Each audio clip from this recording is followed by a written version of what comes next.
Can you hang and hunt there? Yeah, that's all that's why it's, I'm Makes on sense. my saddle. I take it down and take it with me, you know. This older generation is going to figure out at some point what we're doing here. For sure. They're like, well, you guys haven't hung any new stands in a long time. You guys gonna like put some out for us, or what's gonna happen here? For sure.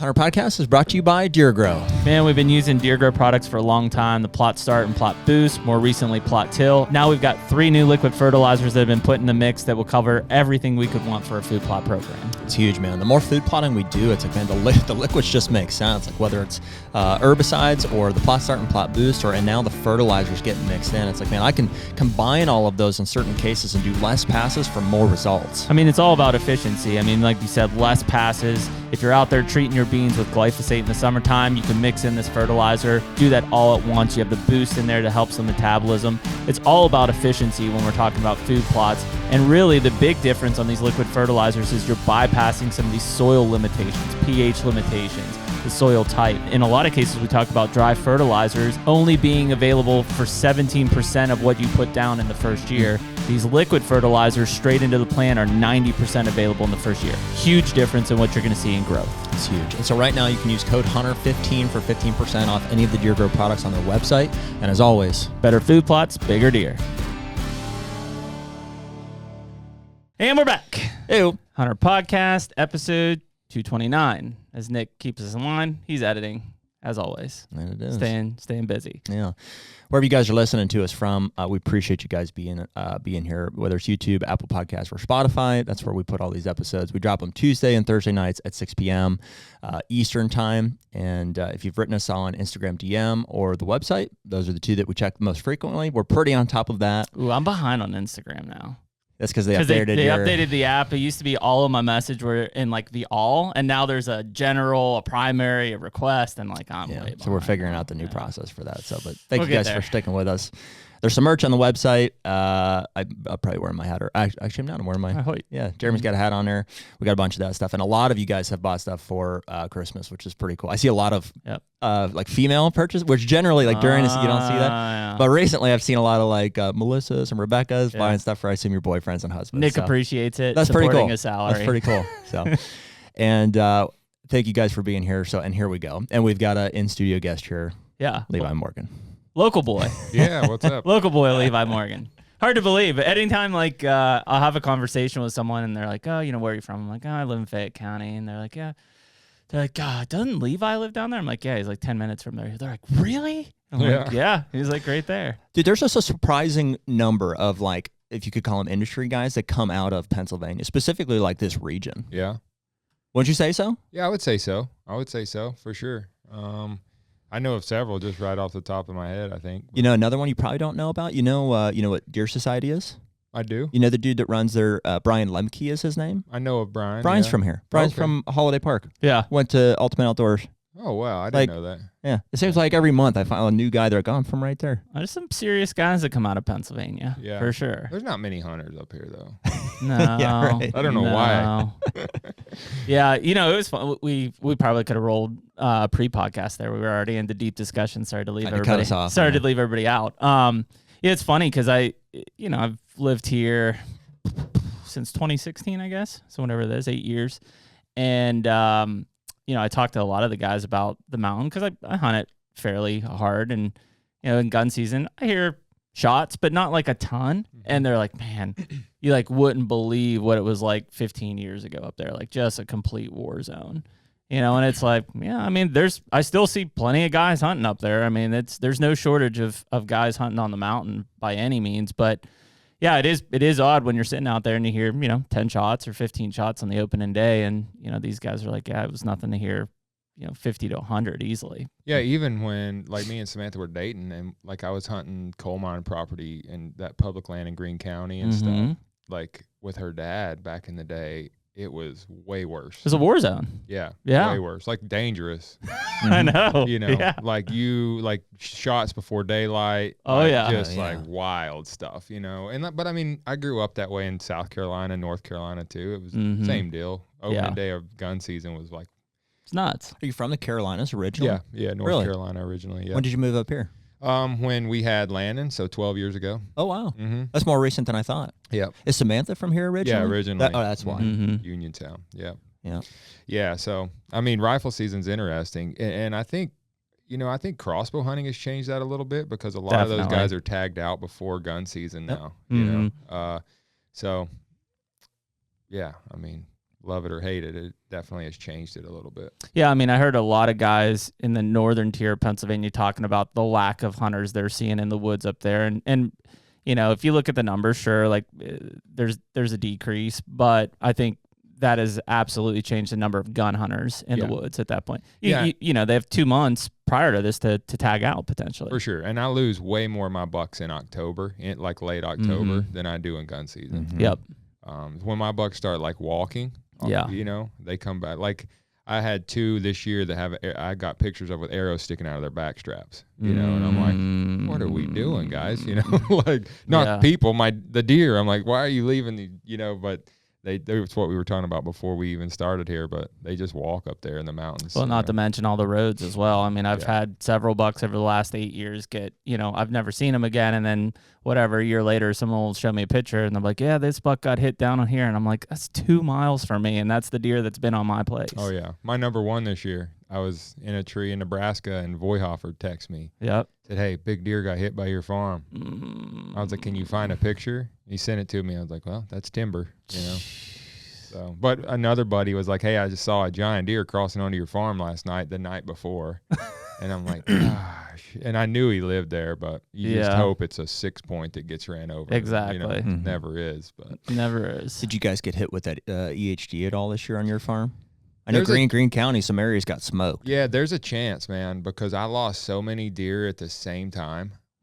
But I haven't walked because I'm scared. I don't want to go in there. Sure. But like I'll tell you this, one of my really big deer that I had. So when I killed the big deer 3 years ago up there, the one that was with him that I called Forerunner because it looked like the son of him, and he come in 5 minutes before. It's kind of how he got his name, and it's like all my cards were in that basket. The last picture I got of him was like early October, like October 9th. And like he was a homebody of this year. Yeah. And he didn't leave. And so, and then like I go in there to change batteries in a camera, like on the edge, and the wind was blowing out of there and I could smell dead deer in there. And I'm like, I got home. I told Samantha, I said, I feel like that's him. Yeah. Because he was just some of my deer are there once a week, They don't live right there. But he was a 1 years body. old, he was right there. Yeah. Until the rut. And it was like October 9th. And so he was on a food plot the night before and then never seen him again. So I got a feeling I've got several deer dead in the woods. But we had some turn up. So my family farm is in eastern central Ohio. It's like an hour and a half west of here. Yeah. And we don't generally, for whatever reason, get like on years where guys are getting smoked with the HG. We just don't we've gotten pretty lucky with it. But this year we did find just a handful that I couldn't explain. Dad would be in there, or we went in to recover a deer that we did shoot type of a thing. And we're like, oh, there's a, they were all young deer. And there was one 4-year-old that I guess we'll never know because it was too long after he died to know for sure. But it would have been like a November time frame that he died. Well, I mean, with how dry it was and even how warm it was in October and into the early part of November, like it wouldn't surprise me that there were still EHD deer dying. Well, you see them, like you see those midges, like even it could be late October, even early November. If you get one of those warm up days and you just see them like hovering out there above the. For sure, a lot of people think it's a summer thing. It is, but it can be a October thing. It can be a November thing. It's a sick joke is what it is. It's like they get all the way to, like they've grown their full set of antlers and you're ready to go, and then they're just getting ripped out from under you. Yeah, one of the best farms I ever hunted in Illinois was like as soon as I got it, it was wiped out. Yeah. 2011, 12. You bought the farm and then leased it. Okay. Like I had been trying to 12, that whole area got smoked. And you went from seeing 100 deer in a bean field to 5 the next year.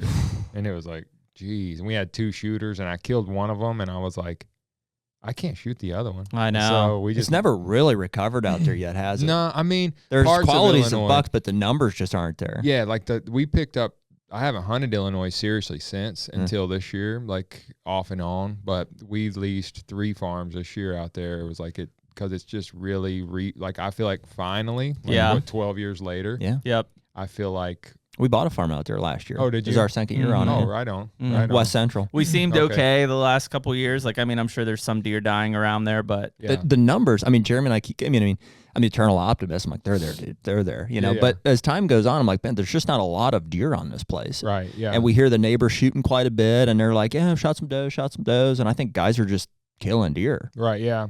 I think it's like localized in Illinois, like certain parts. Like when I hunted Champaign area, it was like giant bucks, not super crazy numbers, but then like Southern Illinois where we're at now, like it's hard because of how many deer are there. Like that's what makes it we so hear hard. that a lot down there. Yeah, like you have the giants, but you got to beat 30 does and little bucks before you're gonna see him. You know, and it's kind of a Nebraska thing too. That's always been the joke in Nebraska with the guy, at least with Andy Morgan. He's like, they're going to have the Secret Service with them. That's what he says. You know, just is that a coincidence? His last name is Morgan? Yeah, we're not related. Yeah. Okay. Just been great friends and lease a bunch of ground together and stuff. So, yeah. That's the hard part about that. But Illinois was my best this year by far as just like having great hunts. And it hasn't been that way for a long time. Did you hunt there quite a bit this year? No, I went there quite a bit, just setting these leases up and stuff, just because they're new and trying to learn them and get food plots planted late and stuff like that. So yeah, well, maybe I'm interested to hear that aspect of things because I know you hunt a lot, right? I mean, do you have do you try to sign like a number of days to it, or do you have any kind of an account? Nah, I before kids, I didn't come home. You know, I would leave in September. Me and Samantha were doing it together. Like we wouldn't come home except for Thanksgiving and Christmas. Now I can't. I'm not gone more than 5 or 6 days at a time. Mainly because of sports. Football really changed my hunting schedule this year. I was like, I'm not going to miss a game. I ended up missing one because I was on an elk hunt. But I would hunt like Monday through Friday, take a red eye home, be there for the weekend. Go hunt, right back out. So that's impressive. But it makes it hard because a lot of times 5 days is when you're starting to figure things out in a place, and you're never going to catch a perfect 5-day weather front. You're going to get half and half. Never. So Illinois, it was after football season, so we went to Illinois like November 12th, I think. So I had a full. Those were good days. Yeah, I had the full 12th through the 22nd, I think, to stay there. Yeah, and it didn't take me the whole time, but it was just like. The one place, like Nebraska sucked this year on our lease there. And like I killed a good deer, but it's not what it normally is, I guess, way to put it. And just didn't have a lot of great, like you kill deer and not have great hunts. You know, you just kind of figure out a way to get one shot. Yep. Illinois was like, I was at full draw 3 days in a row on a big deer and ended up killing a different one. But like just had great hunts and great encounters and a great story, and just the rut was really visible, I guess. Really? Yeah. Interesting. We had a weird experience. I think we were there the like 4 days before the 12th. Gotcha. And it was like super lockdown. Oh, super lockdown. Yeah. Well, like it felt right, but they were it was just little bucks, just all satelliting and moving. Yeah, the 5th through the 10th in Illinois is tough. Yeah. Always has been. Yep. It's like, that's when I want to be like Ohio for me. Yep. The Illinois is like, it's almost like you can clockwork it unless the weather's just crazy. You know? Like I feel like I like it there Halloween through the 3rd, and I like it there after the 10th. Yep. Interesting. We were coming off of kind of an epic high of Iowa where we killed 2 in 2 days, and then it was like on to Illinois, let's go. And like those 2 days probably in Illinois were also that we killed in Iowa, 5th and 6th. Yeah. They were probably also pretty good, and we also were coming off an election high, so like there was like the momentum. There was a wave just blowing into Illinois. It was wild. And then, but I shot the deer on the 5th. It was the election night, so I shot the biggest deer of my life. And then we came back. And, what a night, huh? Oh, and then we had the election, burned it down. Yeah, we stayed up till. Whatever it was, 2:30, and I mean we were whatever, drinking beers and getting on Instagram lives and like measuring a deer and stuff. And then Jeremy's like, I'm going hunting in the morning. I'm like, I had to get up like in an 2 hour. hours. Yeah. We got up on like that was a rough night just because you're staying up trying to. And like I'm in a hotel room in Nebraska I'm in a hotel, And I'm like waking up every 30 minutes, like watching it. And then finally Samantha texts me at like 3 a.m. It's like, we won, Yeah. And so we stayed up till Pennsylvania called it for him. And we were like, well, you saw him clearing out. Like they would go to the Democratic, whatever they're having their convention where everybody was gathered. Party. Once they started clearing out, they hadn't made any announcements yet. We're like, that's it. They're leaving. Game over. They know something. Yeah. So then we rolled into Illinois and we were kind of like, all right, like let's go. Weather was still pretty good. Like it was, a few days into like the high pressure system. So it felt good, but it was just, you could just tell once you got in the woods, you're like, it was weird, man. Yeah. It felt, I don't think Illinois is this way in general. It just seems like there's stagnant periods. Yeah. Where it's like nothing's happening. And we didn't know it because we made a bunch of changes on the farm this year. Like it's a big CRP farm. It's 140 some acres. And last year the farmer had mowed in our contract said he had to. So I guess, he went and mowed all the stuff. So there was really no cover where all the CRP was at. And this year it all grew back and we added some more to it. We drilled like 17 new acres and stuff. So there's all this new cover that wasn't there last year.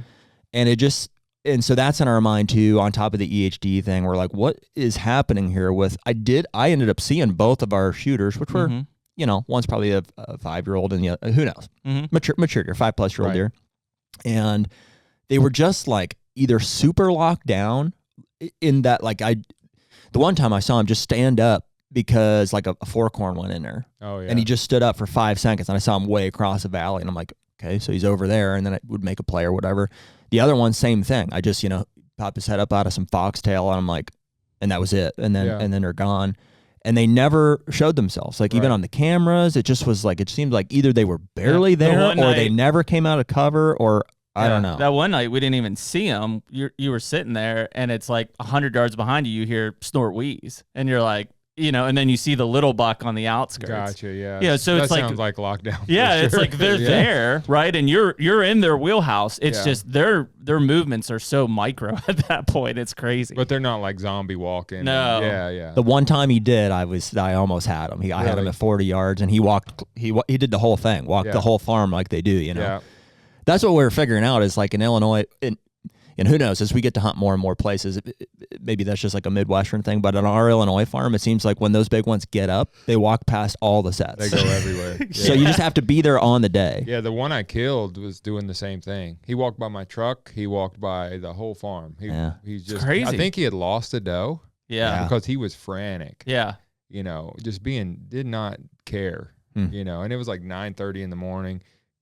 I see him. Like it was a set we call the Car Tire Oak on one of these new leases. It's like a 230 acre lease and it's just brush, the whole lease, no food, no nothing. But I had put a camera on, they had bush hogged these lanes through the brush and these deer were walking it. And I didn't even have a picture of this buck I killed. I was hunting a completely different deer, but I see him coming from the truck down the lane that we walked in. And I'm like, okay. And he's about to walk out. I come to full draw. He cuts like he's tongues out. He's just bird dogging the ground. No other deer came that way. Like he's just freaking out, And then he comes through. He's on another trail coming 15 yards. I pull back. He turns and runs 50 yards in. And I'm like, what is this deer doing? I'm like turned around like pouting, And like an hour later, I'm texting Andy like, this sucks. Like I full draw again and can't get one killed, and all of a sudden I turn and look and he's coming from the exact opposite way. He had made like a half-mile loop and was coming back down the same path, and I shoot him at 15 yards, and it's like when they're doing that, it's hard not to kill them. It's almost suicide on them. Yeah, that's like that deer that got missed by the neighbors twice, walked the whole farm, came right under Jared at 5 yards. That's a Christmas miracle. I passed a 4-year-old. Yeah. What do you think he is? 145? I bet he's fit. He's close to 50. 150-inch 8-point 4-year-old. Maybe the biggest I've ever passed with my bow. Walked 8 yards right underneath me, and 20 minutes or whatever. You say it was 5 minutes, but whatever. It was shortly after. Shortly before. I had heard the neighbor shot twice at this deer, and then texted us, or our text communication is like, I text Jeremy texts the guy. The guy's like, I missed him twice. And then I get pictures of him. And it's crazy how that is working these days. And then sure enough, here he comes, walks all the way across the CRP field and then right into the finger timber that I'm at and walks past it. It's like a half mile plus. I mean, he's he's covered major distance, and it's not like he was shot at twice and like just hauling ass to the next county. Like, right, yeah. He's just. And the miracle is he kept doing that, just running all over like an idiot, like the whole season. And got him last night after the end of gun season here. So I'm like, holy cow. Sucker. Literally dodged a bullet. Sucker him. Yeah, literally. Next year, he won't move at all. We'll never even freaking see that deer. I know. Dang, man. Yeah. It is wild how they, you talk about it here. It's weird in certain places how it's like, the mountain's a great example. Like these deer they just walk. You can give them everything they want, and it's just in their mind that they just have to cover ground. Yeah. That's years and years of being bred down. Like it's just built into their brain that they, they'll leave this 100-acre cornfield to just cruise these ridges for acorns and then go 2 miles this way and come back. And it's hard to fathom, especially as you get into these mature bucks. It's like, why would they do that? They're burning so much energy. Yeah, and at weird times too, It's not even doesn't even have to be the rut. No. It's like we have a buck, or we had a buck called Slick that my son named Slick. It was his favorite deer up there. It was a big clean 10, and he got his name last year because we would get him on like the far edge of the farm on one camera. Not get him on we run like 40 cell cameras on our farm up there. He would get past every other camera, and then I would get him like a mile onto the lease. But like the one camera I get him on is on the other side of the farm from the lease. So somehow he has to get around him. He's skirting our farm, so we call him Slick. Yeah, like he's pretty slick because he's getting around every camera we got, and like doing the weirdest loop, but like not going through food. He wasn't a food plot deer. He wasn't a lot of deer up there. Like won't go to food plots. Won't go to anything unless it's an acorn. Yeah, or a briar thicket, honeysuckle, something like that. And so he was one of those deer, and then he ended up getting killed. And I kind of put all the what he did together now by a friend of mine that has like 50 acres, like way north. So that deer, like we were on the edge of where he went, like his loop, but it was like the weirdest loop. Like he would stop and go back like almost like a half circle. He wouldn't make the loop. He would like come in, get his picture, work a scrape, leave. The food thing is really weird. Like I've got 28 acres like right up here. And I went and cleared like an acre plus out, and I put food in it, and I'm like, I'm going to bring every deer. Yeah. And like, I'll have a pile of does and young bucks, but those mature bucks, I mean, the only time I get them is them just crossing it. Right. Like I never get those bucks like feeding in the food plot. Yeah. And it's like, especially at this time of year, like if I've got rye growing or something, there's nothing up there. Like, I mean, the acorns are pretty cleaned up. There's not really good browse. Like, and like I got a picture of him the other night cutting on the corner of my property. I'm like, the hell is he doing? Yeah. I had a deer that's kind of the same thing, a deer we called Gypsy, and he disappeared in October, thought he was dead. Same deal. Like 3 nights ago, he's standing in front of a camera in the Nebraska plot. I'm like, what the heck? Like, where have you been? Like, maybe some red oaks. But I mean, impressive that they survived that. Yeah, and look healthy. Yeah. Yeah, that's the one I texted you the other night. I'm like, this is the buck that I was going to kill behind my house. Like, he made it, And I'm like, I don't know how. I haven't seen him in a month and a half. Yeah, I've got him like, early, like opening week. Like I'll always have several nice, like mature deer on food plots. You think that's like because of what you and Ray are planting up there for like early season? Like, I know you do beans. You do a lot of beans and like stuff. This year I planted corn, beans, every kind of brassica, rye, wheat, oats, sorghum, like we have so many deer, or had so many deer that like beans are tough unless you fence them off. Sure. I planted 30 acres last year, and there wasn't a bean left by January. Really? Yeah. And so like bean fields are always money this time of year. Like if you got beans, I've got the bucks. Like that's just the way. But it's so hard to keep get them there. Yeah. So I planted sorghum this year because I'm really interested, because they won't touch it until it's cold. Right. So they let it grow. And like I saw some stuff like Winky talking about how like he would rather plant sorghum than corn. Yeah. And our problem is like this year in the drought, I lost a ton of corn to the deer. Absolutely. Because it's the only thing that has moisture in it. And so they got in 20 acres of corn and wiped it out in like a week. Wow. Because they're eating just that little middle piece out of the corn that has all the moisture, and like you grow a stalk with no ear on it. Yep. And so I was like, let's plant sorghum and just like see what happens. So I've honestly just locked the farm up after all those bucks disappeared, and I haven't even been up there just running cameras. So we're gonna hunt a little bit after Christmas probably. Do you have any idea how that sorghum is working out? I mean, obviously they didn't touch it earlier. Are they hitting it now? I don't know. They weren't as of November, but it hadn't really got cold. And we had so many red oak acorns up on the mountain too. It was is that like a seed head at the top of it? Like is a hard seed? Like yeah. It's almost like bird seed. It's what it kind of the birds are really the ones you have to try to keep off of it, because they'll, as soon as that starts to turn, like scarecrow. Yeah, because we planted sunflowers and sorghum together, which is like a dove paradise. Yeah. And the turkeys really love it too, you know, pheasants, quail, all that stuff. But I never really thought about, like, I've hunted Kansas, and Milo's a huge player. Yep. You know, huge. I didn't realize it's the same thing. Sorghum and Milo. So, same thing. Same thing. So I'm like, well, you know, it might be one of those deals almost like turnips where you have to train deer to figure out what they are once they start eating it. And so we planted like a 3-acre field of sorghum, and the deer were using it like crazy to bed in and move through. But I'm really interested to get up there, and it's hard to run cameras on because it's so tall. Yeah. And so I'm interested to get in there and check it out and see what it's looking like. Because if that's the case, I'm going to plant a ton of sorghum. Yeah, for sure. I think it was a few years ago. That was an interesting Winky observation. Did you you talk to him, or is that just from watching his very little shorts little, and stuff? but I watch his stuff. Yeah, me too. Yeah, I love Bill's stuff. It was probably 5 or 6 years ago now. They planted sorghum or Milo in Kansas because it was like one of their failed crops. Who knew that? It's the same thing. Are you sure about that? No, I'm not. I think so. It is. Yeah. It looks identical. Yeah, it's the same thing. But you'll watch deer, like when that head turns, whatever, it's like bright red. Like reddish, yeah. You'll watch deer just come and just the whole thing, just like mouthful the whole thing as they walk down those rows, because it's basically, you know, it's right there. If not, like they've got to kind of knock it up and over. Yeah, because in Kansas, I just remember glassing those big Milo fields, and all you see is the racks. Yep. You know, and they have to, because it's more of a drought-tolerant, capable plant to grow out there than the corn side of things. They plant a lot of that in Canada too, Milo. Possibly, I don't know. The Dakotas do. Because what do they kill?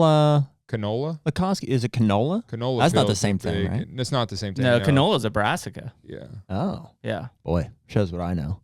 I mean, mostly, alfalfa fields up there. Yeah, I know they kill some big ones in like Alberta on those canola fields. It looks like I don't know. It almost looks like wheat when it gets really tall. It throws like it should have like a base that looks like a brassica, like leaves, but then it'll throw like a stalk. You're talking about canola. Okay. Not very familiar with it, but I know I hunted. That was in North Dakota this year. I felt kind of stupid for it, actually. We went and we were scouting all this public, and then we were struggling to turn up anything, like just no brainer sign. You know what I mean? Where it's like, oh, we got to hunt here.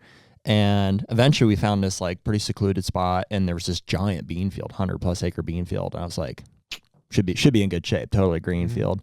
And then I went and hunted it, and I'm sitting in the tree. And mind you, I'm like 100 yards off the field. So I'm just looking at it closer, and I'm like, after a while, I realized, I'm like, that's not beans. It's not beans. And I don't know if I ever figured out what it was, but nothing ever came to it. So, I mean, it may not have been. Like a disturbance? No, I mean, there was something planted there, but it just like, I just, in my mind, I was like, oh, it must be beans. Yeah. And so I threw a stand up and committed to the hunt. And, you know, it's 5 miles down the river. Yeah. Yeah, of course, I never saw Not anything. beans. But the HUNTR Podcast is brought to you by Hoyt. What can we say, man? Another year back with Hoyt. We're both shooting RX8s. I'm shooting 70 pounds in the bourbon, which I love bourbon. That's great. And you're shooting 80 pounds in the straight black. Blacked out as always, man. I got the, so I'm shooting the 500 grain Easton Arrow this year.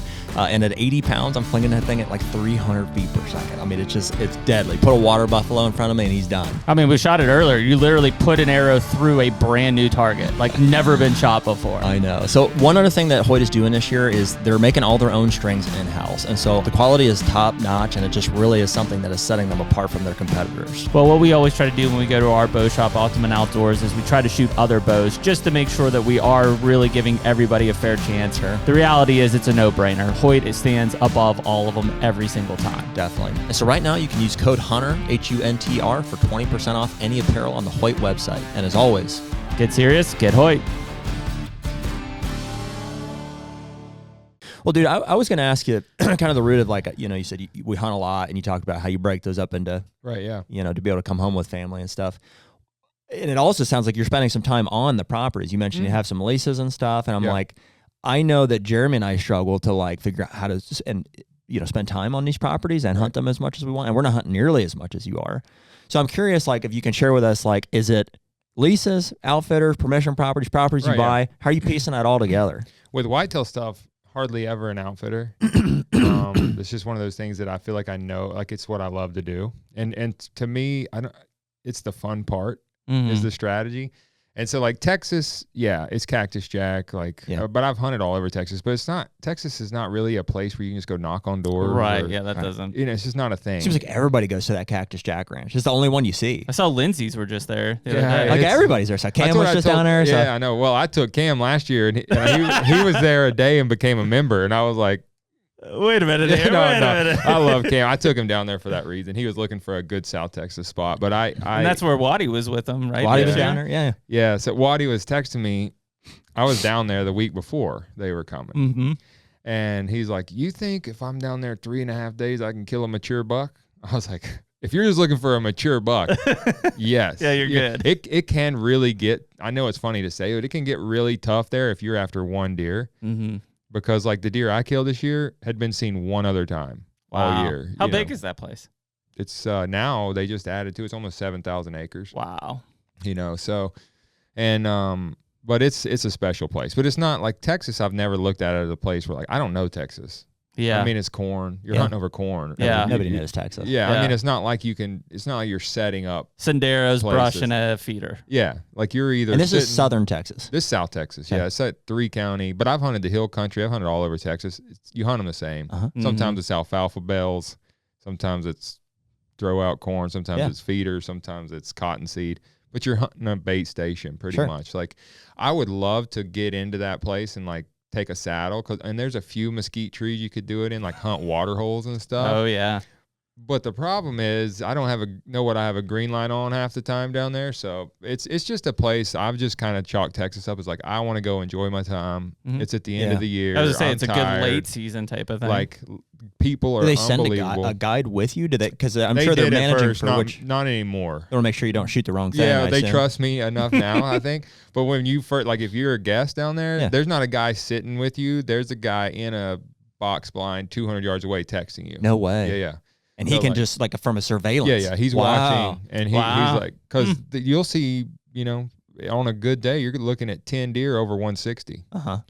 And like, you're like, which one can I shoot? Right. You know, or what which are they one's trying mature? to get him to? 5.5 or 7.5? Wow. Plus. Yeah. Like, so yeah, I mean, when you get above that 5.5 mark, that becomes tough. That's Texas is a different animal, you know. But like, I don't want to answer your question in a 45-minute rant, but like, Texas is not one of those places. And so I'm trying to think like the last time I hunted a whitetail at an outfitter, like, and like they put me in a tree. Like I've hunted with outfitters where it's almost like a trespass fee, where they don't take hunters until November. Yep. And so they let me. It's like a loaded question because it's like hunting with an outfitter can mean so many things. Right. Yeah. Like my Kansas deal with Rawhide, like it's a cool deal because I had leases, I had properties permission from a guy named Sean Evan like years ago who had like 10, 12 farms out there. It was a great friend of mine and we just hunted together. You know, he wasn't an outfitter, you know, we just hunted the properties together and I hung like, I think when I left there, when Jimmy John took that over or whoever did, I had like 40 sets that I left. You know, it was like, oh yeah, I'm so sad. I don't even want to go back. But like, so with Rawhide in Kansas, it's a deal where like I can kind of come and saddle hunt and just do what I want. Rawhide is an outfitter. Yeah, they have 17,000 acres there. Wow, like incredible ground and like become good friends of mine. So what part of Kansas? Northeast. Okay. So they kind of let me kind of go do my thing on their properties, which is really cool.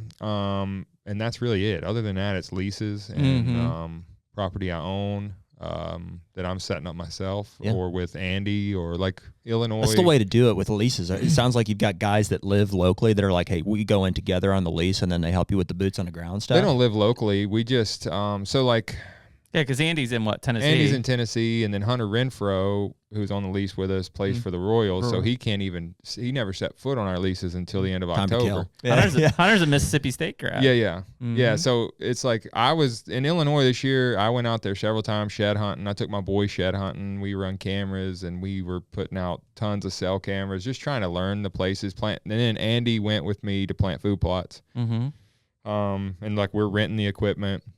And those are like binge trips, right? Like you're hey, these are like 3-day trips where we work. We talk about 12 midnight, till midnight. We get it, man. That's the hard part is getting out there like in the summer. That's what my wife is. She starts including those in the hunting day. She's like, I'm like, no, that was not hunting. That doesn't count. Well, I try to tell Sam, and she, Sam doesn't give me a hard time, but like she's still like she misses you, I'm sure. Yeah, and it's four kids. I was gonna say, so it's not easy, but it's like. If I'm gonna maximize my time in hunting season, I have to go do some of these work days, these work trips, or I'm gonna be lost when it comes to October. You're gonna spend twice the time for sure. And so I've got a guy in Illinois now that'll go like change batteries in my cameras. Like he knows where they're all at. If I need something done, Dylan, he's a super good guy, but it takes time to build trust in people to do that. Because I'm like, and so he was referred to me by a buddy. But like Riverbend, Mississippi, it's a hunting club. There's a bunch of members that you can't have, your own stands. Like they're for anybody to go to. Like if you put a redneck down there, anybody can go. It's a club stand. Yeah. So it's a tough. It's a fun place, but it's.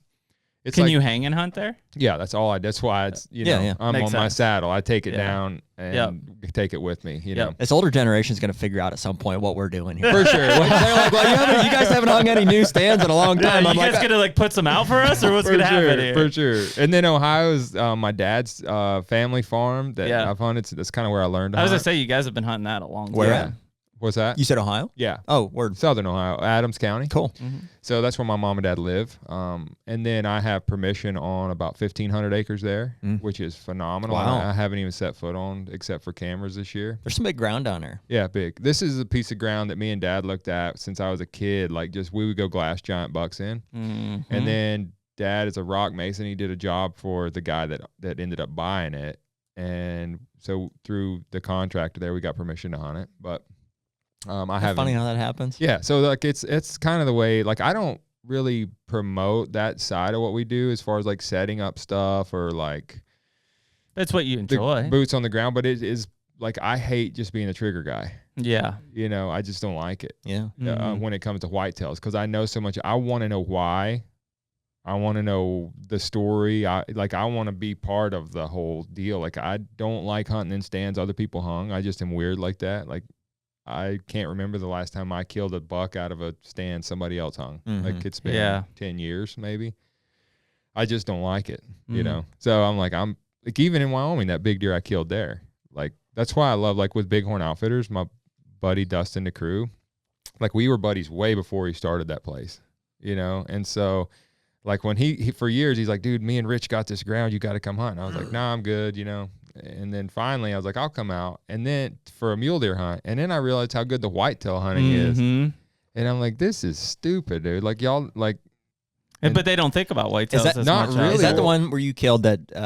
I don't know what it was. It was just a giant deer out there. He was coming across the alfalfa field or something. Yeah. That's my favorite episode that I've seen recently. Dude, that was total luck. But and here's why it's my favorite episode. You'll get a kick out of this. Okay. So we hunt out of hang-ons. We don't hunt out of saddles. Yeah. And in that episode specifically, I think is that the one where you're like, I never could have got a hang-on in this tree. It's like, because you're hunting out of what, not a tether, but a trophy line saddle. I love that part of it because I'm like, I think I could have got a stand. It was tough. I didn't see the tree, so I'll give you the benefit of the doubt. But I was like, I don't know, Levi. Well, dude, I had to use my saddle in a weird way on that one. I couldn't even like lean on my saddle because the tree was leaning so hard. So I had to hang my platform and then stand against it and lean against the tree. Oh, wow. So you probably could have done that with like a lone wolf. I'm just giving you a hard time. Yeah, no. That was my first kill ever out of a saddle. Actually. That's what we hunt out of the lone wolf. Yeah, that was your first kill out of a saddle. Wow. Yeah, the lone wolf stuff is phenomenal. Yeah.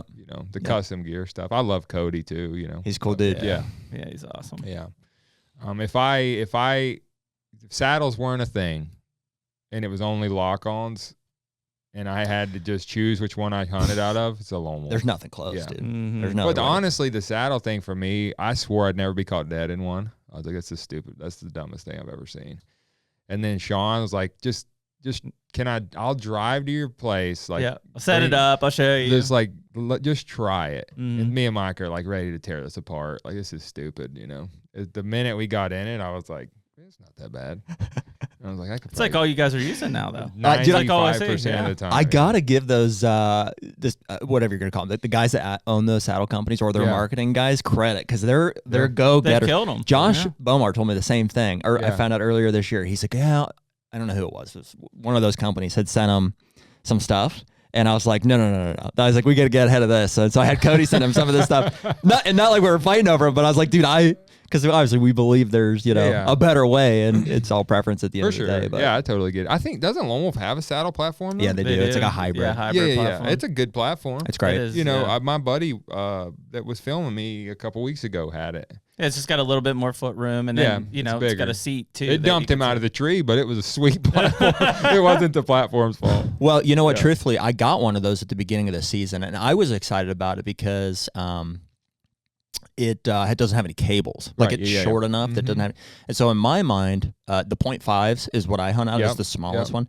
It has those cables, and the downfall of it is just like the technology doesn't exist to have a platform that long without cables. Yeah. And if you're wearing like rubber squeaks neoprene boots or whatever, it can squeak. Yeah. And I hadn't crossed my mind to tape them. Like, that would make too much sense. So I was like, maybe this hybrid is the answer. Yeah, the cables is really, especially with me, I got big feet and like it's just like a hard tall dude. And a 0.5 is like really small. That's why I can't use a 0.5 because of that. Yeah. Like, I've got I'm a 12. Right, you know, so I have a 0.75, and that's just big enough that I can feel like I can move. On his 0.5, I feel like I'm like.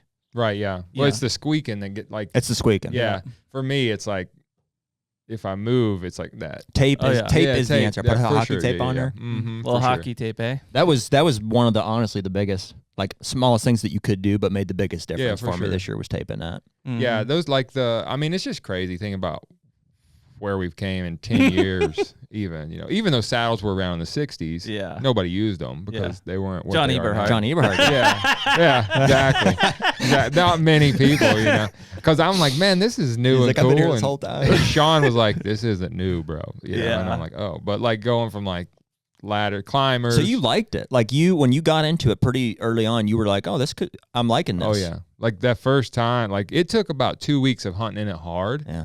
To really figure out where I wanted to put my stuff and where I needed my bridge and like everything. Yeah, because you have a super long draw length. For sure, yeah. And so that would almost make me feel like you'd have like a tougher time with like where your bridge is and everything. Yeah, it took me a minute to figure out, but like I feel like less deer can get by me. Like when I'm in a lock on and I'm sitting, I feel stuck out. Mm-hmm. Like I'm stuck away from the tree. The one thing I love most about saddles, I can use a tree for cover the whole time. Like I can keep it between me and the deer the whole time. And so I don't ever feel like exposed or stuck. Like I can't make a move on them. Mm-hmm. I don't know. It's not for everybody for sure, but like for us, it's been a definite game changer. Like just being able to go with a stand on our back. And I was doing that with lock-ons before, but it's still quite a bit smaller, and like especially now the Hyperlight sticks, you don't even know you got them, and it's just crazy how tiny we're getting. You know, the bottom line is you just got to be mobile. Either way, you have to. And from a kid using a climber, I knew that. Yeah, but it's like when you hang a set and you have to go to that set, sometimes a lot of times it sucks. It does, because like you're not on the X. Isn't it funny to think back on? It wasn't that long ago. Like we've all done the run and gun set with like old, and nothing against these companies, but the old, like a River's Edge stand or like an old big game, like weighs 30 pounds. It's just it's not. There is no way that it could ever be quiet or convenient. No, it's just chain and the especially the chain. Yeah, those were rough. Yeah. But we did that. Yeah, for a long time. Carrying a full set of sticks on your one shoulder and holding a lock on in the hand. Well, even think of the climbers, and you're like, okay, I want to be in that tree, but it's crooked. I have to do that tree because it's straight with no branches. And not too big. Yeah. It's been talked about enough at this point that I think everybody's, pretty much they get it. Like, what are the pros and cons from both, like a hang-on tree stand, like even the best ones, like Lone Wolf or the saddles. And for me, I'm like, I just never.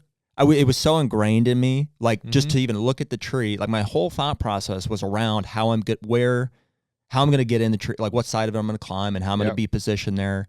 And where I was hitting against the wall, there was like everything is opposite from a saddle. Right. Yeah. And so you have to cross that mental threshold or that barrier to be like, hey, I'm going to do it this way now. Yeah, for sure. So for a while I thought I was going to do both, and I was going to, I gave it half a season or something like that. Like I really wanted to make an effort to have that in my arsenal, and I just could never get across it. I couldn't do it. Yeah, I get that. And we still use, like, I feel like we're still hanging lock-ons. Sure. Because there's just places that are good every year. And if we have those spots, it's like, dude, this ladder stands. This place has been are good. so underrated. You guys hunt out a ladder stand? No. But we came to the same conclusion this year, especially in certain places like Nebraska, where it's either a giant cottonwood or a cedar that's 12 foot high. Yeah. So it's like, dude, if we had a 15-foot ladder and put up against that cottonwood in those cedars, but the cottonwood's as big around as this table. Absolutely. You can't put Here's a good one for you. Have you ever done this? You put eye bolts in either side and then ratchet to the eye bolts. Yeah. I've seen that done. Genius. Never been a big ladder. The first time I did that, I was like, I'm the smartest person alive. Yeah. But we're honestly, me and Andy were talking this year, like we are neglecting too many great spots in Nebraska because there's no trees to put a saddle or a lock on in, and you could get a ladder in them so easy because the trees are so big. It's either too big or too small. Like a lot of our lease is giant cottonwoods and then cedars growing up around them.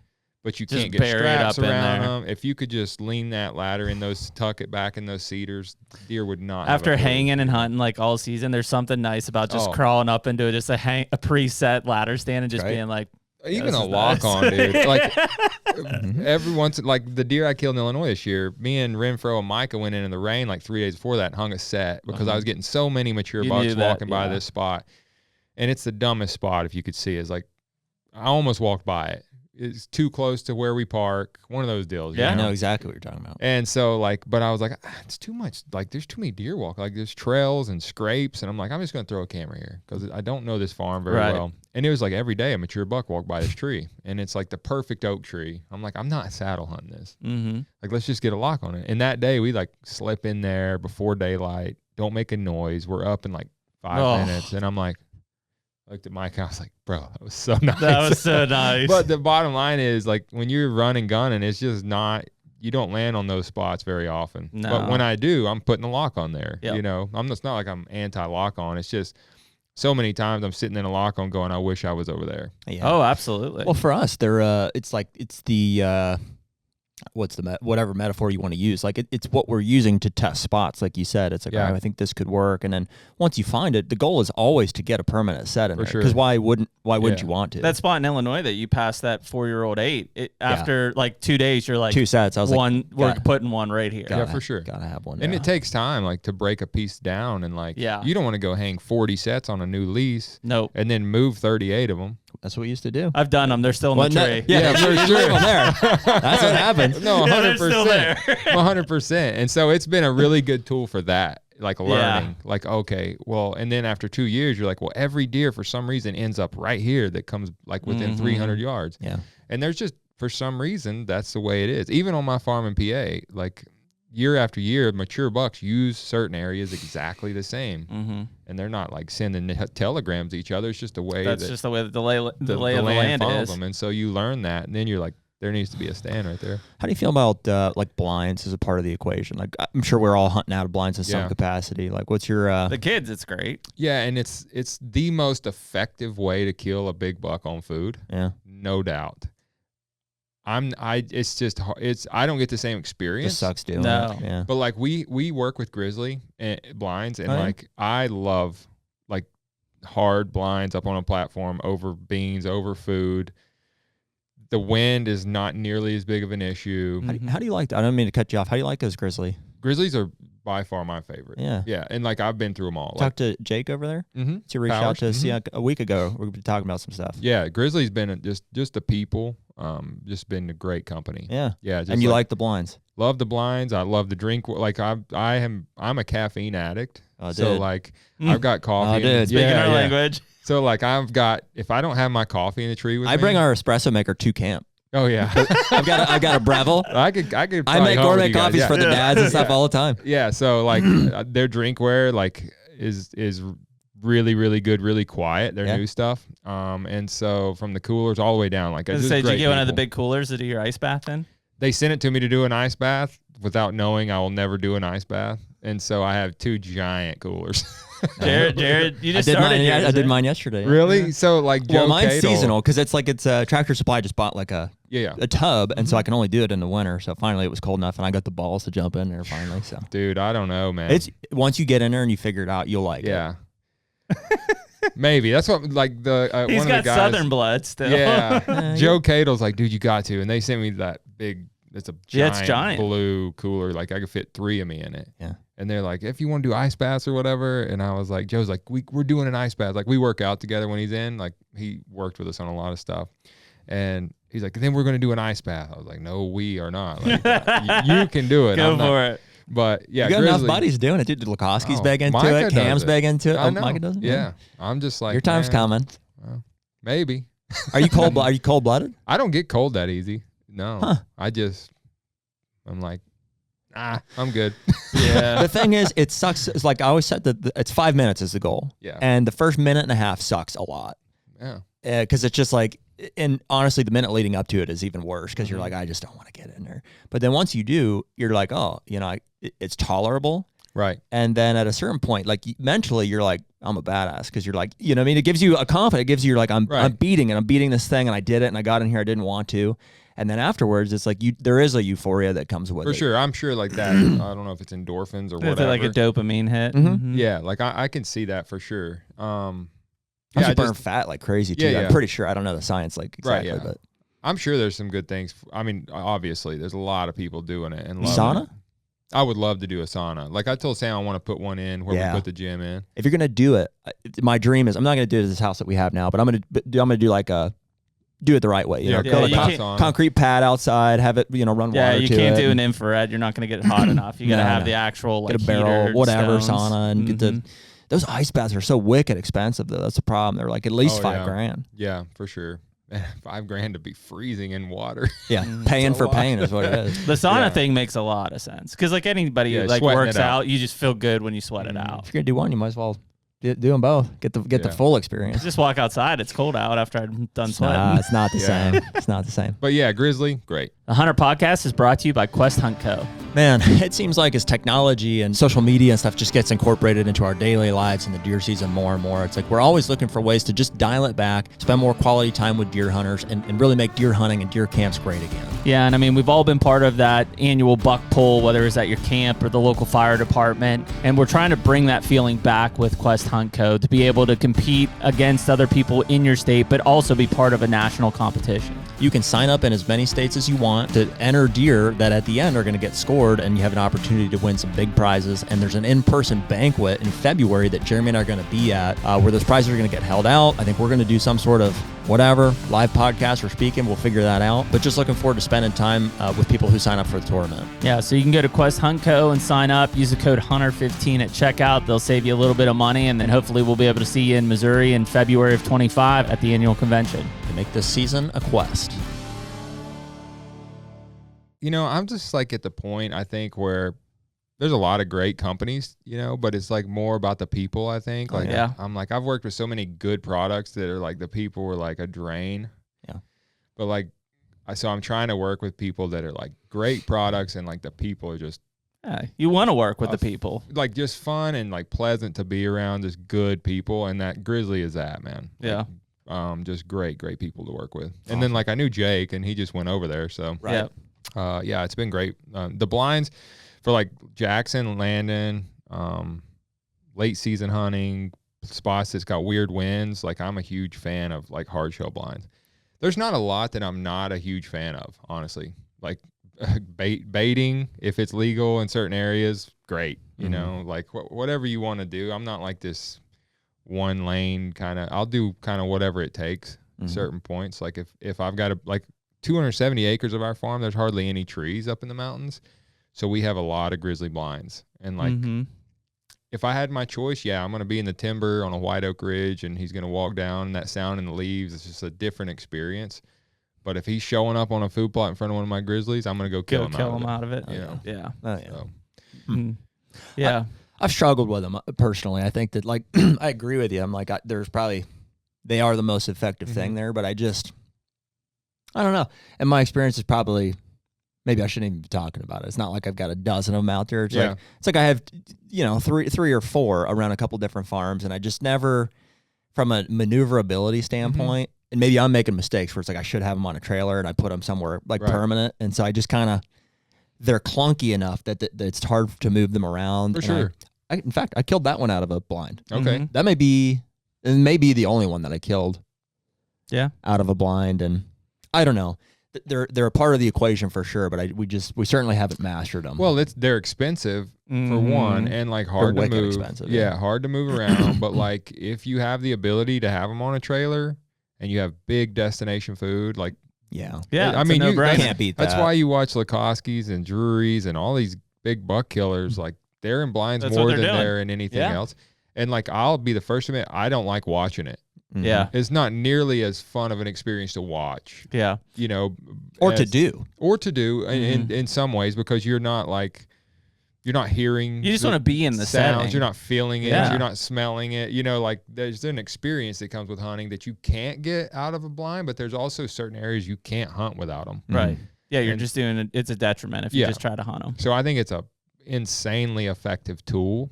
And I'll stick to that. Like I feel like it's the best way to kill a giant whitetail. Like if you have it in the spot, because you can get away with so much more movement, so much more scent, and just like, especially like introducing kids and stuff like that. But I don't hunt out of them. I've hunted out of them twice this whole season. But we have them, and honestly, the only reason I haven't hunted out of them more is just like all my bucks disappeared in PA. That'll happen. Yeah. Like other farms, though, I don't have set up with them at all. Like it's just my home farm, Well, dude, let's talk, if we can, let's talk more like your expedition hunts. Okay. And, if that's what we're going to call it, like any of the, run down a list. Anything that's not whitetail. Sheep, mule deer, elk. Yep. Did you do a lot of that this year? Just mule deer and elk. Yeah. It's probably tougher trying to get back for the kids stuff. Yeah. Yeah. I try, like when I was really hard on the sheep stuff and like the adventure hunts. You killed a lot of sheep, right? 5. Yeah, that's a lot. Yeah. That's 5 more than I've killed. Yeah. 5. I mean, sheep hunting is, it's addicting, man, but it's a young guy's game for sure. Really? In a way, like if you have a family, it's hard because you're going to be gone for 2 to 3 weeks. Wow. Yeah. Unless if you're going to gun hunt, it can be done pretty quick. Bow hunting, like that's probably the 2 most drastic things I could think of is gun hunting sheep and bow hunting them, because seeing them is not the problem. Yeah. It's getting up there and getting into bow range. It's kind of like mountain goats too. Like, I want to go gun hunt one. Book me 3 days. A lot of that stuff out west, honestly, mule deer are the same way. Mule deer, same way. I've kicked them out of draws and thought like, exactly. Nothing against gun hunting. It's just a different game. Like, right. I was in sheep camp, the last sheep camp I was in NWT, and there was like 10 of us. Like we were at base camp, and they're all getting taken out. Choppers, like you're going 20 miles this way, you're going 30 miles this way. And they're like, I'm the last one in camp. And they're like, well, we're just trying to find a ram that's like in a bow huntable spot. Like we don't know where any are. So like, and I'm like, great, this is awesome. Yeah. Well, your range probably helped. I mean, shooting a lot further than a lot of people. 100 yards, but still like, it's almost like sheep hunting is like a 1,000-yard game. Like these long range guys, Yeah. And so, because there's no cover, right? Like you're looking at shell faces, and like you got to find the roughest terrain for it to be bow hunting. Like, and a lot of times it's just tough. And they're like, we got this one sheep that is a giant ram. It's a funny story because who else was hunting this ram? But like it's a giant ram, but he's like in the ice cliffs, and like we can put you in there. Who else was hunting it? Yeah, there was another guy, like Pat Reeves was hunting this ram. Oh, okay. At Knoll Outfitters, like 13 miles away. So like 2 different outfitters. Yeah, like right on the line, pretty much. Like not what we would consider on the line because it's miles away, but like for a sheep, it's just on the line. Yeah. And so I didn't know this at the time, but you're seeing Pat on the other ridge over there. Is that Pat and Nicole? Like we seen a person. Get me closer. 10 days. Yeah. So, but like they're like, we can put you in here, but chances are slim. Yeah. And I'm like, put me in there. That's what you want. Like, you're in the game. Just get me in the game. I can't I can't do anything here. So they drop us off in the chopper. We set tents up. You can't hunt that day because you flew. So it's all choppers are dropping off of? Yeah. That's cool. Yeah. So they drop us off. Next day we wake up, hike down the basin, and find these rams, and they have like moved out of the ice. Like when we're flying in the chopper, he like points them out. Like that's the there ram. They are. And it's like, yeah, I'm never gonna kill that thing. It's like it's a cliff of ice. Like you can't get to it. Yeah. Like, I wouldn't even shoot with a rifle because you can't. Yeah, how are you gonna get up there? You're not gonna get up there and get it. And so I'm like, all right, whatever. So we're like 2 miles below them, just like we don't have a chance. We wake up the next morning, drink coffee, hike down the creek, glassing. They had moved out of the ice. They're like low. And I'm like, oh my gosh, dude. As soon as we find them, blizzard hits. Can't see 10 feet for like 3 hours. We're like, where are they going to be? So then we like hike back up, find them again. But it was like, long story short, that's the day we got into a grizzly deal that was like on my stalk, and like it was a bad deal with a grizzly, and like almost spooked all the rams out of there too. Like, did you have a tag for grizzly too, or no? You can't kill them up there. It's why there's so many, and it's like such a problem. Hunter Phelps almost got eaten by it, but it was like, long story short, that'd like, be a shame. Yeah, like we were like all sick to our stomachs, like just like drained of like everything after that, and so we're like, let's just leave them. And I knew when we woke up the next morning, like they're gonna be back in the ice. Yeah. We woke up the next morning and they're right there again, same spot, and they had 2 options to go back to the ice up top. And we chose one with the wind right, and they just ended up coming up that way, and we killed it. But then, like a few months later, Pat Reeves was on a flight with a buddy of mine, Ryan Harder. You text people when you got, or Pat when you got that? No, one? I didn't know. You didn't know he was hunting. I'm like, I'm in the middle of the Northwest Territories. Like, I don't know. I'm 10 miles away from. It's a small world, dude. When you get into when you're hunting giant animals, it's a small world. Yeah. And it was a giant sheep, and we get him killed. We're celebrating. I think nothing of it. Like 4 weeks later. Pat's on a flight with Ryan Harder to Mexico hunting mule deer or something. It was like later in the year. And they're looking at pictures, and Ryan's like, "Did you see the sheep Levi killed?" And he's like, "No." He's looking at it, and Pat's like, "Wait a minute." And Pat pulls up all his footage and his pictures, and he's looking. He's like, "Oh my God," and he starts Pat starts texting me. Is that possible? Are sheep that recognizable? This one was. Yeah. Okay. It was a 40-inch ram, it's like they're not that common up there. And he was like, and it's just the way he flared out and everything about him. He's like, where they're hunting on canola is like right there. He's like, "Where did you when?" And I'm like, I told him, and he's like, "Dude, I went and hunted that thing for 2 weeks after he was dead and couldn't find it." Wow. Yeah, so he was looking for this sheep in the mountains, like passing rams and like looking for this, like, why can't I find this ram? And evidently they had came over that ice top. Was like the other side of that was Canole where he was hunting, and they had just bailed over there. I don't know if they got spooked or what. I ended up killing him. The whole other band of rams went right back over the top, but he wasn't with them. And Pat was like, "What the heck?" It is a small world. Wow. That's a weird phenomenon that you experience. We in Southern Iowa we experienced that this year. It wasn't based around one animal, but it's Southern Iowa, right? And so it was like we were running into people like on random dirt roads. Oh yeah, like HUNTR Podcast, we're like, for sure. It's like once you start, get into hunting season and you get like big animals, there's such isolated spots that are known. Like you're flying to Norman Wells and see 10 people, you know, it's so weird. It's a limited resource. There's not many of them. It is. And especially like in the sheep hunting world, like it's, I was so lucky to have been sponsored by the Grand Slam Club early on, because I would have never been able to do those. Like I can't afford sheep hunts, especially in my 20s. Yeah. But they were sending me on desert sheep hunts, and like I was getting to experience things like I shouldn't have been able to experience in my 20s, and I was in shape. You couldn't make me tired. Like, there was no sheep I wasn't getting to, like I'll climb to the top of the world to kill one of those things, So it was a fun ride. Now, like I look at sheep hunting with a lot more respect than I did when I'm in my 20s, where it's like, okay, it's a hard game with a bow. But I guess getting back to the rifle thing, there was that many of us in camp. They were all done like that. Like a split. Yeah. And because like I could see my ram at 800 yards as soon as I landed in the chopper, but he's up in the cliffs, so, but like, that's kind of the way that game's played, a lot of it. Like, that's why you see some of these guys that you're like, how is he in shape enough to kill a sheep? Yeah. Well, good for you for sticking it out with a bow. I mean, yeah. I mean, what am I going to do? I have shot one sheep with a rifle in Alaska. And it was one of the funnest hunts I ever did in my life, because it was another deal. It was super tough, and I sat on that ram for days with a bow and just couldn't get him killed. But like I have nothing against gun hunting, just of different course, game. us either. Yeah. But like I hunted this. I'll say this: I hunted this ram with a bow for like a week straight and didn't get within 300 yards of it. Wow. And the first 30 seconds I decided to shoot with a rifle, he was dead. Yeah. You know, it's just a different game. It does give you a little bit of a feel. Maybe it's like an ego thing, but like that buck that I was telling you I passed in Illinois this year, that was it was gun season. That was first or second day of gun season there. And so just it made me feel good 100%. That I was like, I'm out here doing it with the bow. And I'll say it a million times a season, like gun hunting's easy. You know, I say it all the time. Like even on Mississippi, we'll be down there. We're bow hunting in rifle season, walking in an orange and getting a tree, and like a big shooter will walk 90 yards in the brush out there, and I'm like, there he is. Gun hunting's easy, bro. Yeah, would have killed him. Or like the last day, we're going to put a camera out. Biggest deer on the whole place. I see him standing in a food plot 200 yards away. I still got a tag, but he'd been dead. Do. Yeah, I could ride around on my Polaris and get out and go over there, or whatever. Just a different game. Yeah. And I'm not mad at gun hunters. I just I mean, you have like it probably didn't go this way. I'm probably saying it the wrong way, but like you can almost compensate by you're shooting 100 yards with a bow. I mean, that's a ridiculous range. Well, what are you shooting whitetails at? This year, my furthest whitetail. Let me see. I shot my big deer in Kansas at 35, the one in Wyoming at 40, the one in Illinois at 15.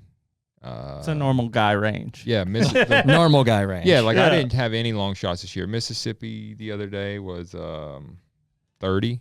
Yeah. So like I try not, like I don't set up to shoot that. Well, that's what I was going to say. You're setting up normal. I think I saw you shoot one. Was it like Hawaii or something? It was like a small deer and it was like a wicked far shot. Oh, no. A Coos deer in Mexico. Yeah. How far was that? That was like 75 yards. Oh, okay. Yeah, but in my mind it was further. Mule deer is probably the one animal I've shot long distances. Yeah. Just spot and stalk mule deer. Like, big ones are hard to get close to. This year, I shot mine, like he was bedded. I stalked up to 18 yards in his bed, and so that was a top pin deal. But even if you bump a lot of them, they'll run 20 yards and stop and turn around. They run out there at 68. You range them and laser them. You know? But like sheep, definitely a long range deal.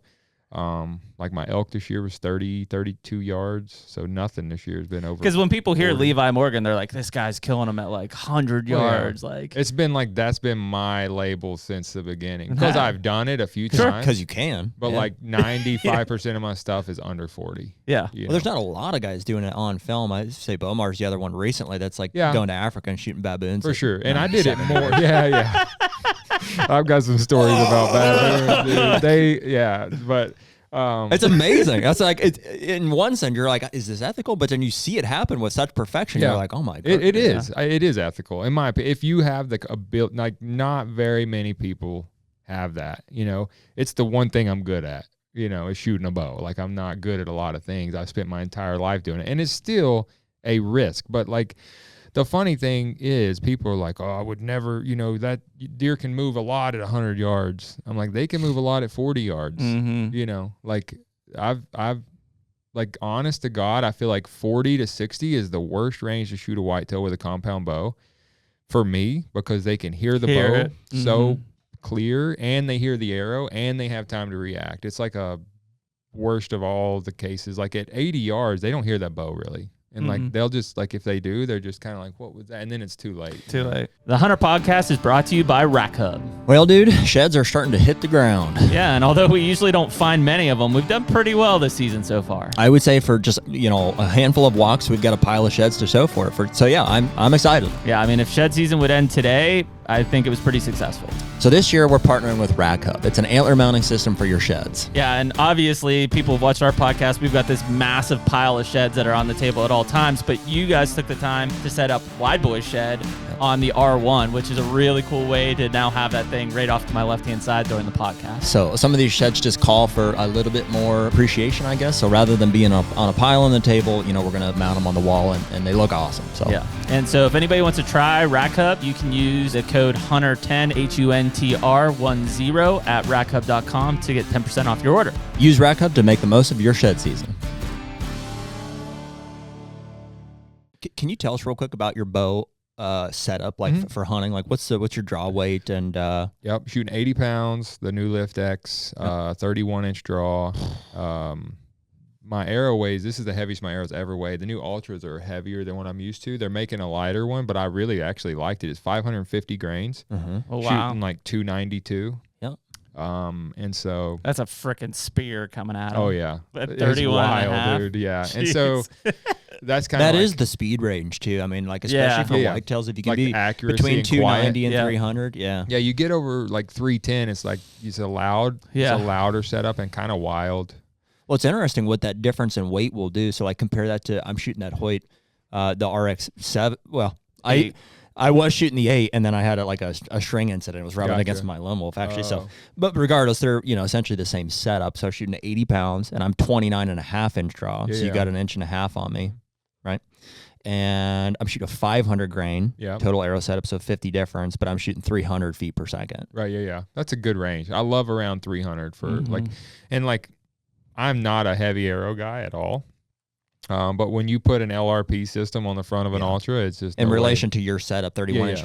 That draw length is like that's where it's at. For sure. That's all the forgiveness. Yeah, for sure. Yeah. But like I shot moose with 420 grain arrows and blew through them. Sure.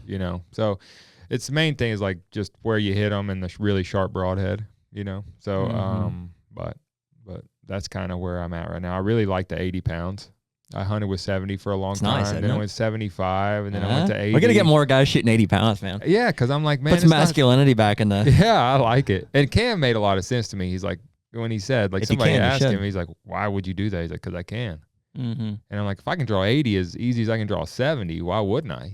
I get, like, you got bad shoulders. Like, my dad, he's pulling like 60 pounds, and he's like, it's bad shoulders. Yeah, I mean, why draw and damage your shoulder or something? Exactly. And Landon's pulling 45 and blowing through deer, you know, but I'm like, but if I want to shoot a big cutting head and if I hit it in the shoulder, like there's a good chance I'm going to get through it. Sure. With pushing this much energy. And like elk, I'm hunting elk. Like this year I shot my elk and the arrow went through the elk and further than the elk ran. And so I was like, I like this. I feel something about that feeling, like when you draw back, like you're about to just blow through something. Yeah. I love that feeling. What's your let off set at? 80. Yeah, me too. Yeah, so I just like, I kind of like have that. That's kind of where I want to be in my hunting setup, Yeah, it's not for everybody. It is heavy. I tell you what, when because I've shot 80 for as long as I mean, 4 or 5 years at least, and I always had it at 85 because I don't know, it comes standard. I'm not a bow tech, right? So I'm not tinkering on my bow constantly. I figure out what I like, and then it's where it's at. And it's like minute change from year to year, and somehow I've landed on what I think is a pretty good setup. And this year it was Josh actually that was like, you should back your let off, down. You should have more holding weight. You'll get better performance basically. And I was like, yeah, I'm a badass. Like, we'll do it. So I back it right down to whatever the I think it's 75 is the most you can go. And it was hard. Yeah. Right. I mean, it was like, oh, she wants to go, and I fought with it for a while and I was like, I'm seeing the performance increase. Like I get it, but eventually I was like, it's just not, I either need to back the poundage down or I need to come back on the let off. So I landed at 80 and it feels like a nice spot. Yeah. And like the competition world like taught me all that. Like you shoot better under pressure when you have less let off because you're like, you get a lot of this when you get nervous with high let off. Yeah. That stabilizes when you're having to push and pull. You're having to push. Yeah. And so, like, I figured that out the hard way in competitions. Like, I would shoot 80, and I have shot 80 a lot recently in competitions, just because I think I'm getting older and like not as worked up, in tournaments. Where before, when I was like real nerved up, if I had 80% let off, it was a bad deal. Like left and right, my line would start getting wider and wider, But I shoot 80 pretty much year round now. Yeah. But, do you still have a full competition schedule? I mean, forgive us, we should know, but like we're not following the right. Yeah. What does that look like?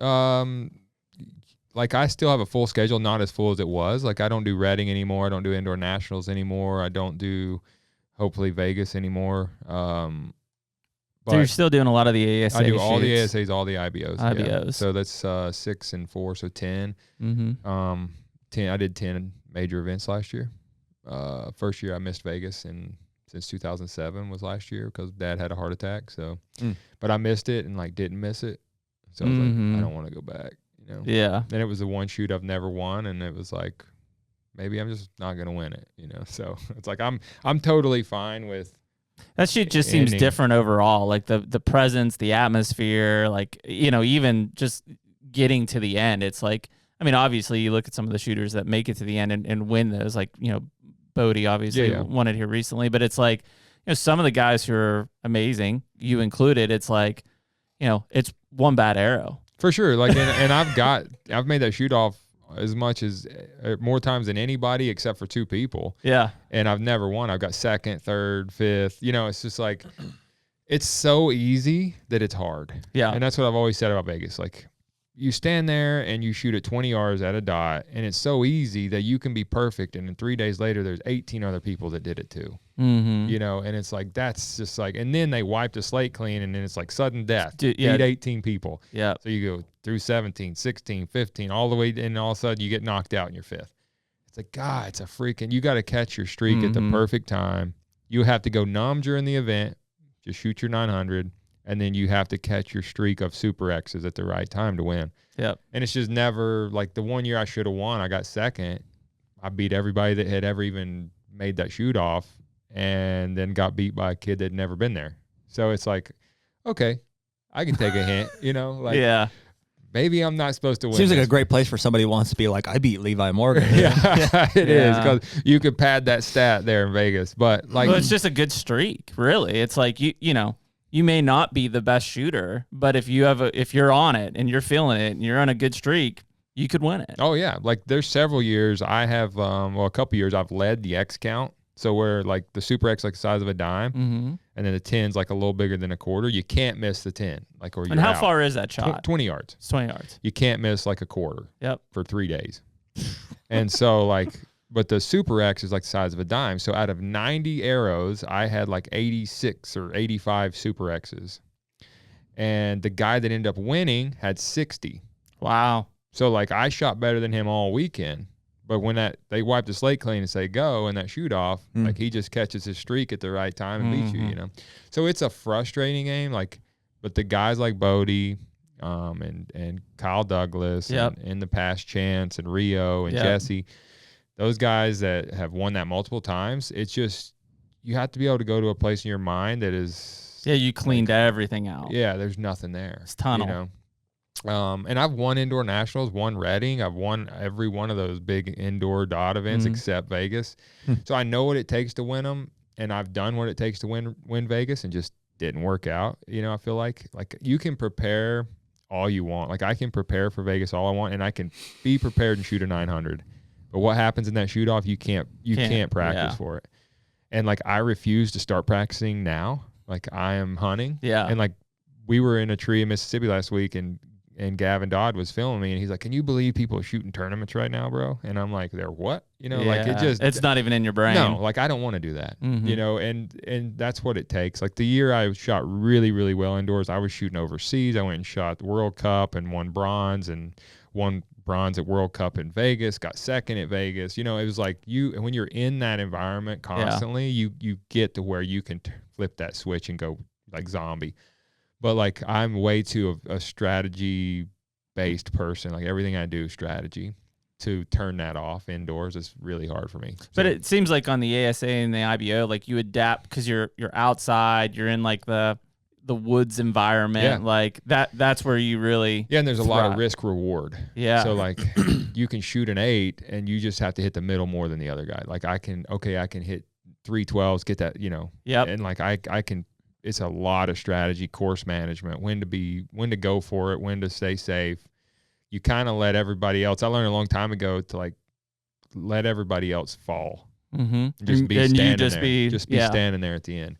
So many times I won a tournament and didn't lead until like the last arrow. It's like they're gonna go away. They're gonna find a way to beat themselves. Like you just gotta be there. Whole different mindset than the indoor Vegas for sure. Type stuff. Like and the difference is, and it's nothing against the indoor guys. They're unbelievably locked in.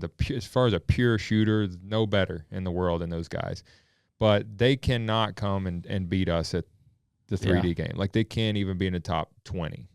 But like we go and we play that game and we are really good at it and we win at it. It's that's what I've always said. It's just so many people can win at an indoor event. And there's only like 10 people that can win at a 3D event. Well, you see the same names. Yeah. And it's because it's so hard. And that you have to be good at shooting. You have to be good at judging. You have to be good at decision making. Like you have to be good at hitting something you can't see. Like so many things, and like understanding your risk, understanding probabilities, understanding all that stuff in 3D is like, that's how you win. The HUNTR Podcast is brought to you by Sever.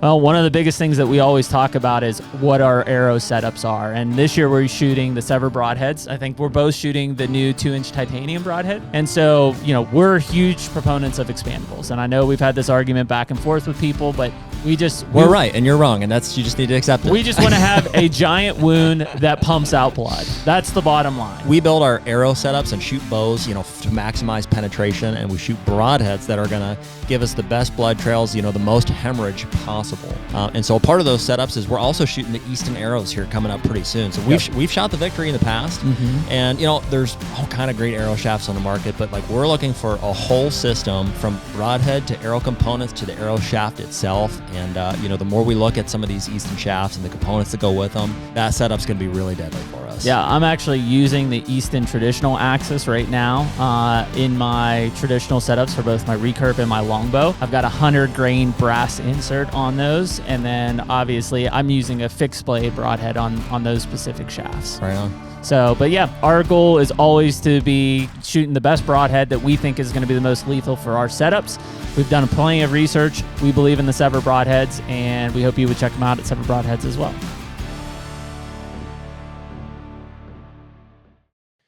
Well, I'm interested to get into Levi Morgan's mindset on this because you won. How old were you when you won your first Shooter of the Year? I was 19. Okay, so 19-year-old Levi Morgan versus Levi Morgan now. Completely different mindsets. Yeah. Right? Yeah. When you won it at 19, was it... How old are you now, Levi? I am 37. Okay. I wouldn't say like arrogant, but was it Levi the competition at 19? Yeah, it was hungry Levi. Yeah. It was somebody had just been told that they would never make it, Levi, It was I had no fear back then, didn't think I could be beat once I started winning, and didn't for a lot of years. But I've told the story many times. It's just like a guy that I had looked up to my whole life lit a fire under me because he looked me right in the eyes and told me I'd never beat his record. And I was like, maybe not, but now I have a life goal to do it. That was that mindset we talked about. Yeah. Even our youngest kids having is you can't teach that. Right. There's a fire inside, and just somebody has to light it. Yeah, and it was I've got a long story of how I got to that point, almost giving up.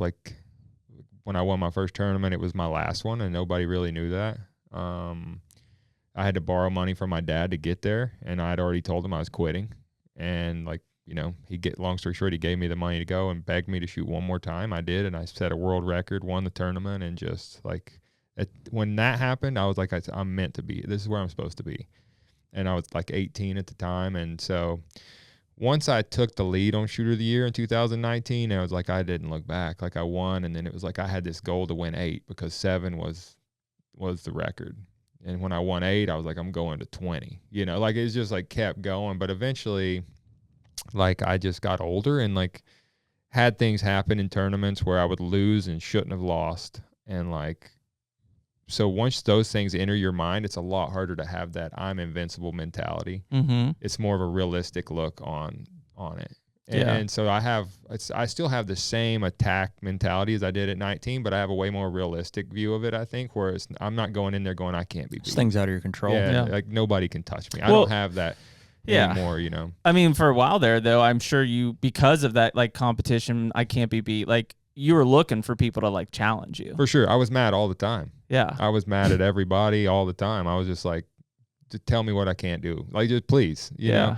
Or they'd accuse me of cheating, and so they'd have rules made and I'd win by 20 the next event. And I'm and then they had no cell phones on the range because Samantha's texting me the numbers. I won by 20 the next event.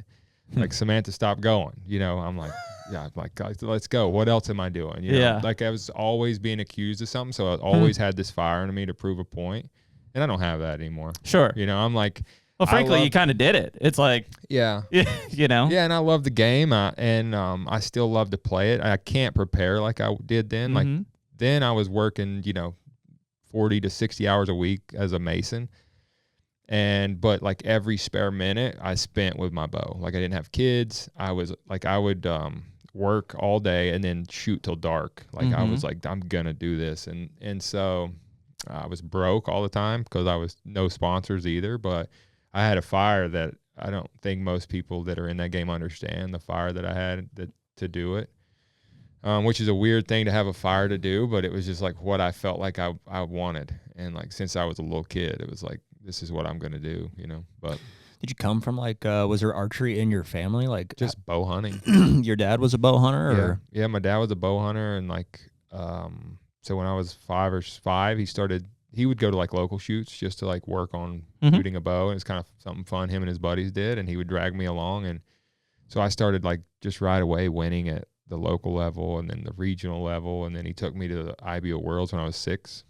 And this was well before you could have even hunted, right? Because in Pennsylvania, I wasn't hunting, yeah. I guess you were in South Carolina. So up yeah, here, it's 12. I was like sitting with my dad, since I was like 3 years old. So you're shooting competitions before you were ever hunting. Yeah. Before I was really like seriously hunting, I thought I was hunting, but more or less it was just with dad. Right. And so I started winning, and then I like tied for first at the IBO Worlds, and I was just addicted. Like I've always been a competitive person. Like I love like competitive sports, and so it was just that competition and that feeling of like winning that I was like addicted to. And I've still never but now it's so different. Like that high you got, like when I was 19, 20, all the way till probably my upper 20s, it was like such a high to win. Like it was like the top of the world for me. Like, and like I craved that. Like that went away now. And I tell people like the only time I feel something now is when I lose. Like I hate losing. Yeah. And like it's not that I even love winning that much anymore. It's just I hate losing. I hate the losing part. But you learn how to swallow that. And there's some kids coming up and they're just incredible. You Jacob Sluzars, Jacob Marlowe's. Gosh, those guys are just and McCarthy's been. I was gonna say it was like you and Danny McCarthy for a while. Like when you talk about it's Levi.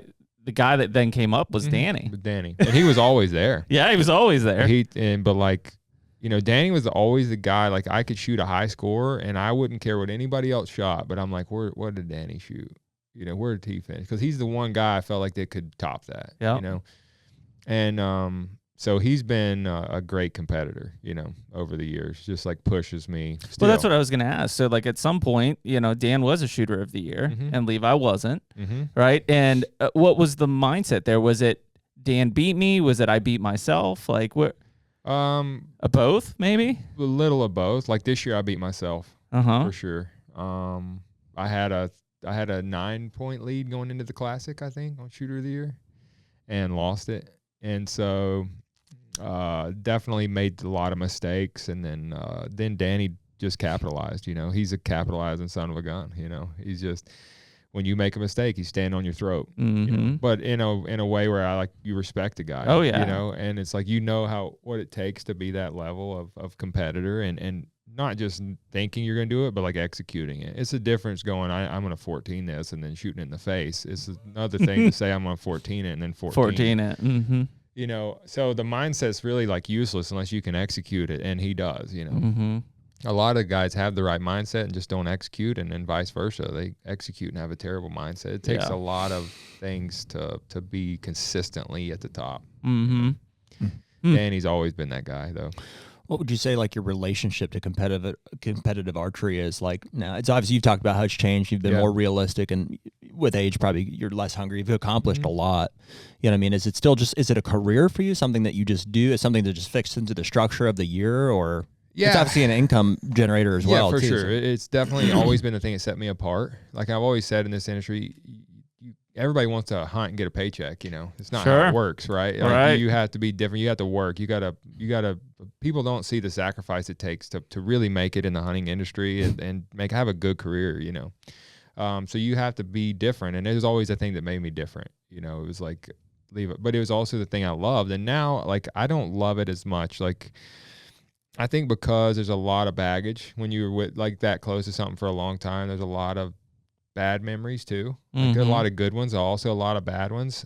You meet a lot of good people, you meet a lot of bad people. You understand how the industry works, but like it's a love-hate thing. I still love competing, but I would walk away from it for sure, and feel okay. Like if I had walked away right now, I'd feel totally accomplished and like not feeling like I left any on the table. However, I would miss the competing side of it. Mm-hmm.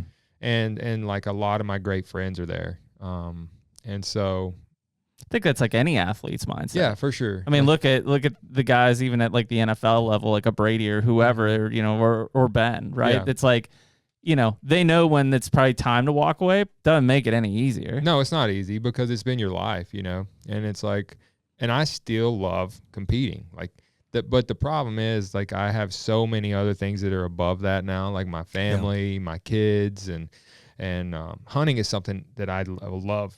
I feel like I love it more every year. Yeah, you know, but the competitive side of things, I think there's been so many expectations that came along with what I was able to do.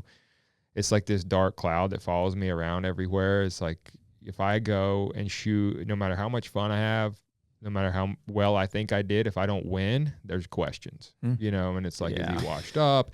What's going on? I get phone calls. Are you practicing? What's your practice schedule?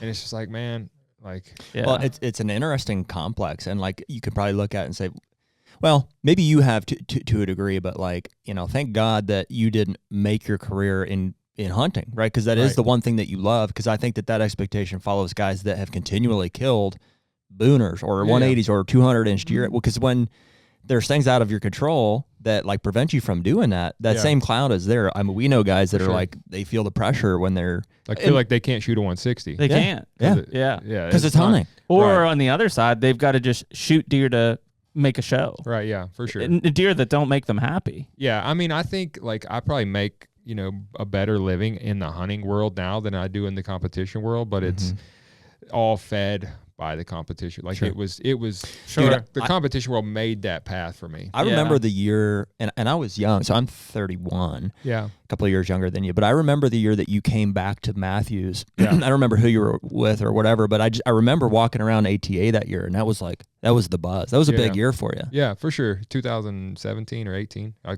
went to Elite for a couple of years. Elite. Yeah, because I shot a Matthews my whole life, even as a kid, and then went to Elite for 3 years, and then back to Matthews.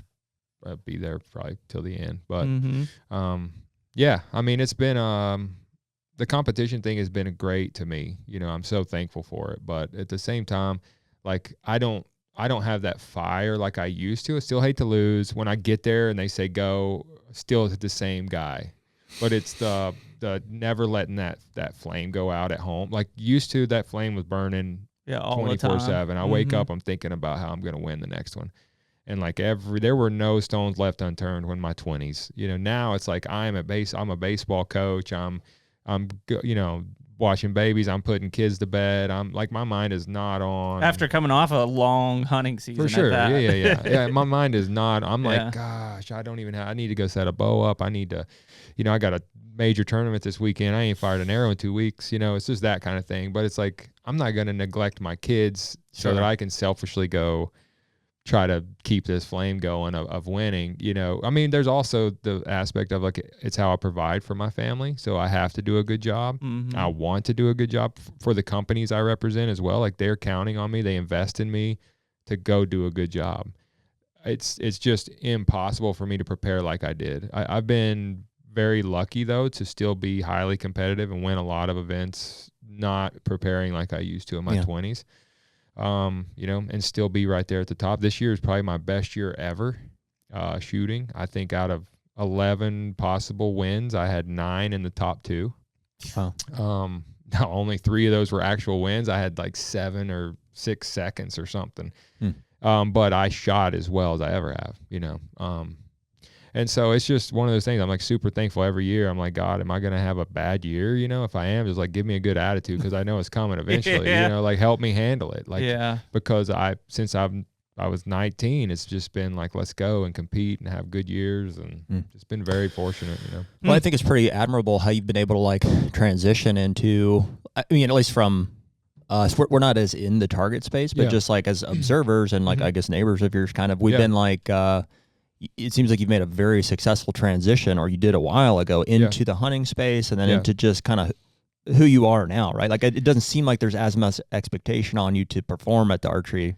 Yeah, I think people just trust. And like I have a great, like I think people just, at some point, Hank Parker told me that. He's like, you don't have to win anymore, dude. Like, he's like, you are who you are now. Like, and that's still hard for me to even wrap my head around. Like, cause I feel like I got to win. I got to, it's like, as a competitor, you never let that go. Yeah. And if you do, you're probably in trouble, but I definitely feel that I could go a whole year and not win, and it's not going to change who I am to these companies in a lot of ways, because it's like, okay, what I'm saying is still right. It's just like I'm getting older. I don't know how many more years I'm gonna be able to fend off these 20-year-olds, but yeah, like I was able to transition into the hunting world, and like we can create some really cool content, and we have a great following, and like the people that's what I was are gonna awesome. Say, dude. What you and Mike are doing around the show, you talk about you wanting to tell that story and show more than just like getting into a stand and making a kill shot.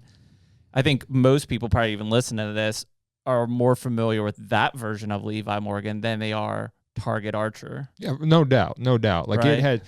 it paved the way, because like I didn't come from money at all. Sure. And like this industry, the hunting industry is like it's a big money industry. Like it's like you want to have great leases, and you want to hunt the same rams that Pat Reeves hunt. You got to pay money. Yeah, like you got to have money to do that. Yeah. And so I didn't come from that at all. So like the competition world allowed me to build those relationships with sponsors in order so that I could, facilitate my path into the hunting industry, which is what I love. Mm-hmm. And then like having my brother be there, be a great producer, just super creative. But I feel like we've missed the ball, like telling the story on how we hunt. I think a lot of times, cause I love it so much. Like I'm not trying to, I think a lot of guys create this image of who they want to be, and they go out and paint that picture, where I'm just like, I love doing this. Let's go do it. You're just out there doing it. Let's film film me killing. Like if I kill one, let's film it. And that's kind of how we started. And so like with YouTube now, it's been like easier for us to tell these stories. Right.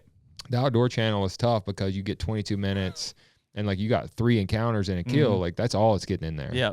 And it looks like I'm the trigger man. It looks like, he just passed 3 giants and killed one. That was a month-long deal to do that, So with YouTube now, it's been a lot better for us. Like I feel like our YouTube growth has been crazy in the last year, and like it's because we can tell the stories that we weren't able to tell before, and like, which I don't really have a super concern with how people view me, I guess, but like I read the comments sometimes on YouTube, and it's like, he hunts preserves, and I'm like, what? It's like story of our lives. They have no idea what I do. I know, but it's like it's funny, to me, and like my blood pressure definitely doesn't get up like it used to on there, but it's just everybody gets it. Doesn't matter who you are. I feel like I could go hunt all public, and they'd be like, well. Yeah. It's the best piece of public. It's the best piece. Yeah. I wish I could hunt on a Wednesday morning. Yeah. If I could hunt for 3 weeks at a time, I'd kill one too. It's like, okay. But like, they don't know. Win. Like they don't say, I never hunted private my whole life, you know, until I had the ability to. But like Cam says it too. He's like, why would I go back and why would I go intentionally back? Sometimes it's nice to remind yourself, because it's easy to go to a Cactus Jack and go, sure, this is cool. Yeah.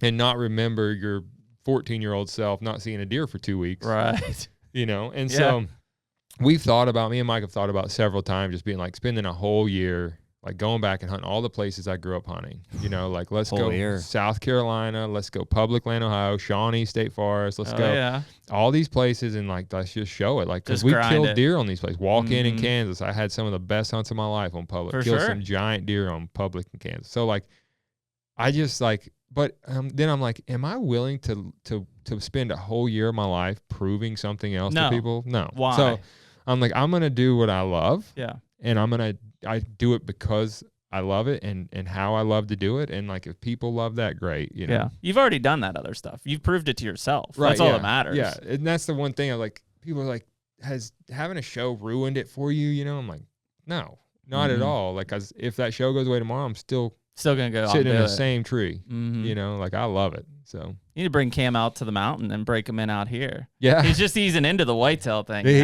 is. Like, I'm afraid, like, I mean, he blacktail hunts in Oregon, so like it's kind of the same deal. But like whitetail hunting Cactus Jack, you don't want to start, your whitetail deal there for sure. Yeah, you're and then ruined go pretty to PA. quick. You know?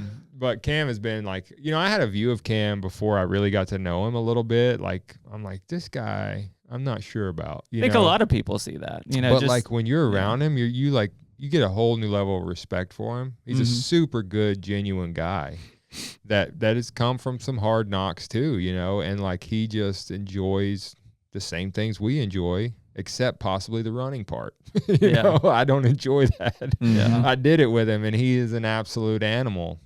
Is he getting to a point, do you think, like where maybe you are with Target? I mean, it's obviously not a competition, but in a way it is for him. Like he's running because, he's whatever he's doing, fighting off demons. Or I mean, it's like anybody who's experienced that level of cardio can understand why you would do it. Right. Yeah. Do you think he's getting to a point where he's like, hey, maybe I kind of beat that? I don't know. That'd be a question I would like to know too, probably, because you see it, and he'll tell you he's got a chip on his shoulders with himself almost, like he's, but I've never seen anybody that disciplined. Yeah, that's what it is. And it's like, I think it would be a scary thing if I put myself in his shoes. It'd be a scary thing to stop.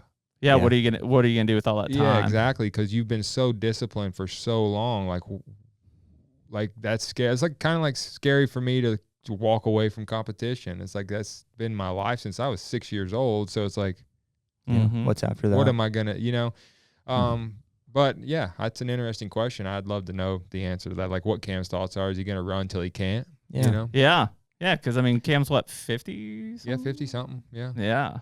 And so I mean, we'll get a chance to ask him someday. Yeah. So I mean, your body can only handle that for so long. Right, I mean, good for him. Like I've seen, I know Cam runs a lot of the ultra races that Emily runs, right? And like, there's 70 and 75-year-old guys doing some of these 200-mile races. For sure. Which is like, man, if I could do that at 75, why not? Yeah, it blows my mind. Yeah. Like I ran 8 miles with him and was like, yeah. It's a lot of miles. Yeah, and like the last 4 were uphill, and I was like, hey man, you can go. Like the last 2 miles, I was like, why don't you just go ahead, bro? Like I'll walk. He's like, you're carrying the stone, right? But he's like, he was so cool, man. He's like, nah, dude, I'm gonna walk with you. Like, let's just like take it easy. Yeah. He's not trying to embarrass. That's what I was afraid of too. I'm like, because I feel like I'm fine lifting. Like I can lift, and shoot, but like it's the lift, run, shoot. I'm like, and so I'm like, is he gonna just straight up embarrass me out here? And he could have. Oh, you guys did that's his podcast. Yeah, we lift, run. You did all of them. Yeah, and so I know lifting was good. But the lifting was good. We had fun. Like I stayed okay, with him. Like he's a beast, but like we didn't lift heavy weights. He doesn't lift super heavy, so like we did reps. It was good. Like we were both beat at the end of it, but we shot together, had a blast. But then I was like, I was worried about the running because I'm not a runner, and I'm like, he can really make me look like an idiot. That dude hums, and he totally could have, but he wouldn't. And so I was like, man, he's a pretty cool guy. Like he's not out there trying to stroke his ego. He's not trying to make him look better than me. Well, I think that's the thing. Like when you talk about his discipline and like how he does things from the outside, most people are like, he's just showing off. Like he's just like, this is just a made up character that he's doing. Right. And it's easy to see that from it. But like you said, when you're actually like, it's that discipline. And I guarantee if you probably ask him, he's like, yeah, I don't think I can stop right now. No, I think it's something he has to do. Yeah. And everybody has something that like, whether they do it or not, it's another thing. But like, there's something burning in there. They just got to go do it, And that's what I saw with him. Like, he's got to go. He's got to like pain to him is like it's almost an addiction. I think like just like pushing himself to the point where most people quit and keep going.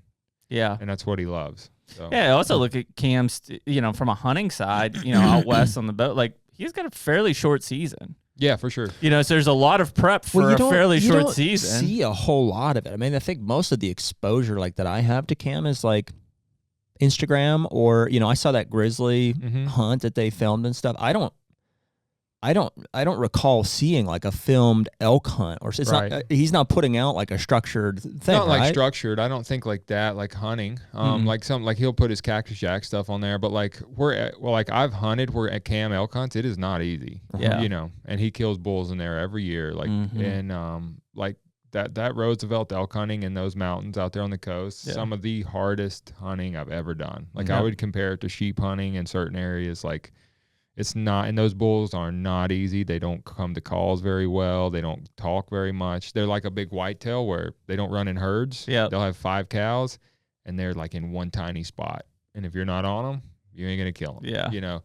And so like I like just hunting where Cam grew up hunting. Like Cam has not been spoon fed in his spots. Like he's hunted hard. Oregon, right? Oregon, yeah. Which is probably where his mindset is to train, because when that moment happens, he better be ready for it. For sure. The HUNTR Podcast is brought to you by Muddy and Stealth Cam trail cameras. Cell cams. What an evolution the industry has seen, and we've experienced personally over the past 5, 10, whenever cameras were invented, right? It's like, man, it's totally changed the way that we inventory deer, pattern deer, and ultimately the decisions that we make when we're going out to hunt. They're a serious piece of the puzzle, and that information is invaluable for us. We trust the Muddy and Stealth cams, together to be able to collect any of that information. Yeah, I mean, as an admitted trail cam addict, I've definitely been guilty of underhunting places or relying too heavily on that information that's come in.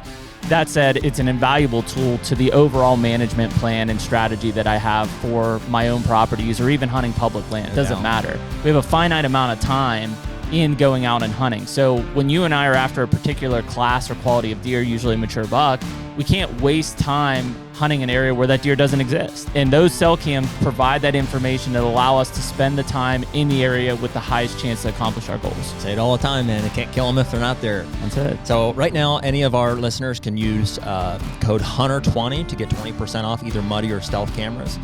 We're certainly going to be taking advantage of that, and we hope you guys do too. Yep, check out Stealth Cam and Muddy. It is fun, man. We had a super limited, like, I might even sound funny saying this, but like for us as whitetail hunters, it's like when we started planning for our first mule deer hunt, we're like, we got to train, we got to train, we got to get serious. And I pushed it to the max. I had 100 pounds in my pack. You might have even seen me at Planet Fitness over there getting on the stepper and stuff. And, I way over prepared for it.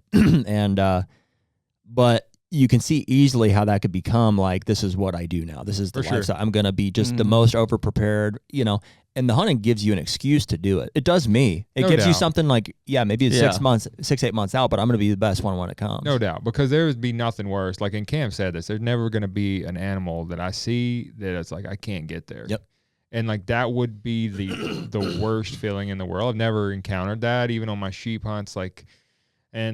I've pushed it, like life or death situations on like my goat hunt and stuff, like one wrong step and you're dead. But like, there's like, that would be a terrible feeling, is to be out of shape. Yeah, can't do looking at an animal of a lifetime in a great spot to kill it and be like, I can't get there. My legs won't do it, Yeah. And so I understand that for sure, because I'm there. Like I will not go on a hunt like that if I'm not prepared, because that would suck, But like, whitetail hunting makes you lazy. Yeah. Oh, for sure. For sure. From even a saddle hunting standpoint, it's not like, well, you know what it is? It is kind of amazing. Like when you're in the dark in that moment of like, for you, like cinching up the top step of your saddle or whatever, you're like, this is freaking hard. Like, it's not easy. Like every day, like morning and night, hanging a set, morning and night.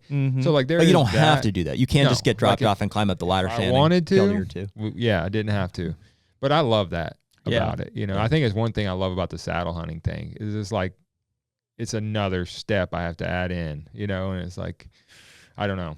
The mule deer for us is a healthy thing to have, like on the horizon, because like it really is a reason for me to, if it wasn't that, I'd find another thing to stay in the gym and stuff. But it is that's why I still do that. I still get on the step. I've done it here recently. That's like the ice bath stuff that we were talking about earlier. I'm like, in the very back of your mind, I'm like, it's because I want to be the best. Like when that hunt comes up, I just want to be physically fit for it. Yeah, and I ended up killing that mule deer at like 10 yards the first time. That's how it goes. But that's perfect though. Like mule deer for sure, elk for sure. Like honestly, everything but whitetail is pretty demanding. On your ability to shoot, on your ability to hike, if you're gonna bow hunt. Again. But like I find like my motivation anymore is my kids. Like it's so weird. Like I'm so scared of being a sloppy dad. Yeah. Like I don't want that. Yeah. And like more than the animals or the hunts or whatever, now I'm like, I want my boys to look at me and go, man, dad's strong. Yeah. Dad's ripped. Like that's what I want. I want them to understand the importance of a man being strong and fit. And like there's so many soft guys, it drives me insane. It's like crazy, it drives me nuts. I'm like, how are you like that's what like, not that you can't be a good dad and not lift weights, not what I'm saying, but like for me, I'm like, I want to teach my boys like strength and like not to be like a meathead jerk, but like it's important to be strong and important to be fit and important to take care of your body and to be healthy, you know? And so like, I'm like terrified of being that out of shape dad sitting on the couch eating Cheetos, not doing anything, you know? It changes who you are. I mean, like from the inside out. I mean, even we can all be a victim of it. Like it can happen in just a few weeks, like during the season. I know, so you start slacking. Oh yeah, it's the weirdest. Start packing on Culvers every day out in the Midwest, man. It'll catch up to you real fast. Yeah, you can almost ice cream. You can.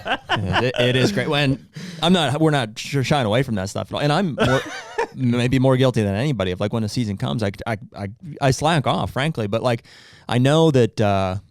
And it is what it is. It's just prioritizing the time and doing what you have to do. But like when you do get back in there, and you have to be like, okay, enough's enough.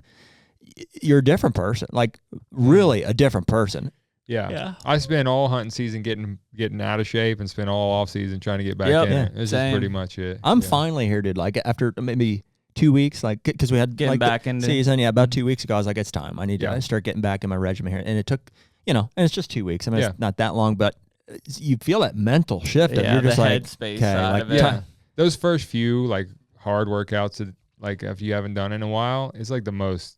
Yeah. Like I got to power through this, and I feel like I get nothing out of it. Yeah, you know. And you're just gaining up ground. Yeah, exactly. I've done it enough times now, like where because it's an annual thing. Like the season comes every year, and then so it's like I know midsummer I'm going to be peak physical fitness, but it starts like in December, end of December, and so the first week or two, it's like I you know what I mean? There's no point to overdo it. So I just kind of, I go through the motions to like getting the soreness out. Yeah, exactly. You just need to be there. Just need to commit and start going again. And for me, it's like what I'm eating. This is the worst time of year, dude. And I like if I'm not doing them both together, it's so unmotivating for me. Yeah. Like if I know like I'm eating like garbage, it's hard for me to go to the gym. Yep, agree. So like for me, it's almost like I have to have those two working hand in hand to feel motivated, to like be like I feel like I'm wasting my time almost. Yeah. Like I might be getting stronger, but I still look terrible. Yeah. Do you cook a lot for yourself, or does Samantha cook much, or? We both cook. Like it's just off and on. Like but like you guys do meal prep type stuff? No, because our kids are so difficult. Yeah. But like I do for myself. And my wife is not a fitness person at all. Mine neither. She can eat donuts and look great all day, and it drives me insane. It's crazy. But like, and so she doesn't understand that part of me. Like when I want to get really strict on something, start eating clean. She's like, I want ice cream. She's like, why can't you just be normal? That's what she says. I'm like, that sounds terrible. I don't, but like, you don't want a normal husband. No, she doesn't. But she wants to cook whatever she wants to cook and wants me to eat it. Yeah. And she loves to bake, and like she loves the mountains. She goes to Fuel and Bittersweet and Maywood. And you're over there eating grilled rolls. Chicken and rice. Yeah, it's terrible. And it's like she doesn't. She knows I love peanut butter and jelly, and Bittersweet has peanut butter and jelly cookies homemade. And she buys one every time, sits on the counter. She's like, I don't know if you're gonna eat it, but I bought one. You know, and she knows. Oh my God. Yeah, they're good. I'm gonna crush it. I'll eat it for you. Yeah, I'm gonna crush it. Yeah, you go up to Maywood's and get their like cinnamon rolls that are this freaking big, and it's like it is hard to do it, man. It's like it takes so much time. I've always said like if I whatever was could afford it, basically I would like a chef would be amazing, a no-brainer. Yeah. If somebody could just meal prep for you and cook everything fresh and like, hey, I need 4 or 5 meals throughout the day, and I have them ready. It's hard, and it's freaking expensive too. Yeah. Dude. Oh, it's insane. It's so hard to like buy and eat healthy. Yeah, it's crazy. It's a chore. It's a chore. It's a chore, And like when my kids they want chicken fingers and fries, and Jackson wants a Five Guys burger, and I'm like, yeah, Five Guys. They're amazing. They have the lettuce wrap burgers. Ooh, that's the best burger I've ever had. Is Five Guys. I haven't had you said a lettuce wrap? Yeah, burger. Like if you're like really in, knock out the carbs. Yeah, like you can even DoorDash it. Wow. Lettuce, right? Like you can substitute the bun for lettuce. Are you doing that all keto stuff? I have. Like Josh put me on. Josh put me on this deal. It wasn't keto, but it was like low carb. No carbs for like 12 weeks, and it was no doubt. That sucks. Yeah, no doubt the most shredded I've ever been in my entire life. Wow. That was probably 5-6 years ago. And it was the most effective for sure, getting strong, lean. Wow. But like my digestive system hated it. Like my body like needed I was like deficient somewhere for sure. Like I wasn't supplementing something I needed to. And like after about 8 weeks, I started to get kind of sick. And like just after 12 weeks, I was like, I can't do it anymore. Yeah. You know? Check this out. I haven't consulted a dietitian on this, but I cut out basically vegetables. I haven't. Seriously. It's like every kid's dream. Yeah. Seriously, I just stopped because I always you wanted to, like, the main three in your mind would be like, hey, I need broccoli, chicken, rice. Right, yeah. Do you not like vegetables? I mean, I don't love them, Yeah. but I kind of like a good vegetable. They're good. Like I think like the more we found out about it, like if you cook them, there's absolutely almost zero nutrient value anyway. Yeah, so like I'd hear things like that, and then I'm combined with like who wants to like continually eat like green pea pods and ranch dressing, like find ways to try to make them eat. Yeah. And so I was just like, out of convenience, probably more than anything, I was just like, I'm just gonna stick with the steak and the eggs. Yeah. And even the potatoes have kind of fallen to the wayside. I was gonna ask, what about your potatoes? I cook them, I boil them, and they sit in the fridge for a week, and I just like. I don't feel like I'm missing anything. Like if I can eat just steak and eggs continuously plenty of fat too, bacon. So you're like whole butter type. Yes, but I'm not like going to avoid a bun. Like if I have a hamburger, I'm going to have a bun or tuna melt or something. Yeah. So, and I'm feeling pretty good with that. Interesting. Mm-hmm. Yeah. See, this is always like the fitness side of things always like intrigues me. He's also 31, so for sure, everything works. But I know what doesn't work. I mean, yeah. You can't drink a lot of beer every day. That hurts. Yeah. Well, luckily I don't like it. But you like beer? No. The taste of it? Oh. Really? I've never been. What, you a brown water guy? Used to be. Yeah. Like if I was to ever drink, like it would have been like a whiskey. Yeah. But I don't drink at all anymore. It's hard on you, man. Yeah. I've never really liked it, honestly. Clog up your liver. Yeah. Get the old fatty liver going. I mean, I've been around it a lot, and I guess I've seen what it does to people a lot too, and like I'm too of an extreme personality to do it. Yeah. Like, because I feel like if I do something, I'm like, let's do it. Like that's even like a deer camp. Like it's fun, and then like our election night. Like I don't know, we drank a lot of beers. Yeah. And then the next morning, like first morning in Iowa, I was hungover as shit. Yep. Yeah. And then I'm like, yeah. I mean, I've done some stupid things, and it's just like I think now I'm just kind of at the point in my life where I'm like, that's one thing I could probably cut out. Yeah. Not miss it. It's kind of like social media. Yeah. It's like, it gets way less joy than it gives me. So like, let's just move on. And not a good caloric intake, that's for sure. No. Well, it's an interesting, because we're not big drinkers either. Are you still completely dry? No. I've been drinking with you, so no. That's right. Yeah. Well, but it's not like I don't have beer at home. Like I can remember my dad used to buy, he would have beer, like always there was a beer fridge downstairs. I don't have that. We don't have beer at home. I've got bourbon at home. That's my, if I do bourbon. Anything, and it's, I've backed way off, but like, maybe on occasion, like have a bourbon. We do drink beer during season though. And I think like if I was to honestly try to diagnose it or whatever, it seems like it's just kind of like a camp thing. It's a camp comfort thing. It's like, well, it's just this what we're doing. Yeah, we're kind of bored. Yeah, like it was most of my buddies like that I hunt with, like almost all of them. Like we go to hunting camp, and I was like, it's one of the first stops. Yeah. But I just, and I was right there with them for years. But like I guess a couple years ago, I was just like, I'm not going to do it anymore. And so I just haven't drank a drop of anything in a couple years. That's probably for the best. Yeah, I mean, it is what it is. And like, I think I'm gone away from my wife a lot. And I think it just like one of those things that like I told her was like, like just eases her mind. Like I'm not out drinking or something like that, Makes you stupid quick, man. Even just one or two beers. I mean, we're humans. Like you start taking, I'm probably not the smartest guy anyway. So like you start taking away my brain cells and it's like, that's no good. It's just not just one of those things I can avoid. So I just do. Mm-hmm. Yeah. Yeah. A lot of people, it's a mental thing. They can't avoid it. Right. For sure. And a lot of people can do it and like not change and like they can have 2 beers and be fine. But a lot of people can't. No, they go 2 and they're 4, then they're 8. And then all of a sudden they don't know who they are anymore, It seems like during because maybe you guys can help me figure this out too, because I that's when I stopped like kind of working out during the season as much too. It's not like I'm just, okay, I'm done working out. It's just time-wise. Like you said, if you're not cooking and working out in conjunction, it's more, for me, I'm like, if I know I'm going to miss workouts coming up, then why am I working out now? Like, what's the point kind of? And I don't work out like, what are you going to do? It's like, I'm not going to wake up and feel like I'm missing out on the season in a way. Like maybe that's how I justify it, but like in my mind.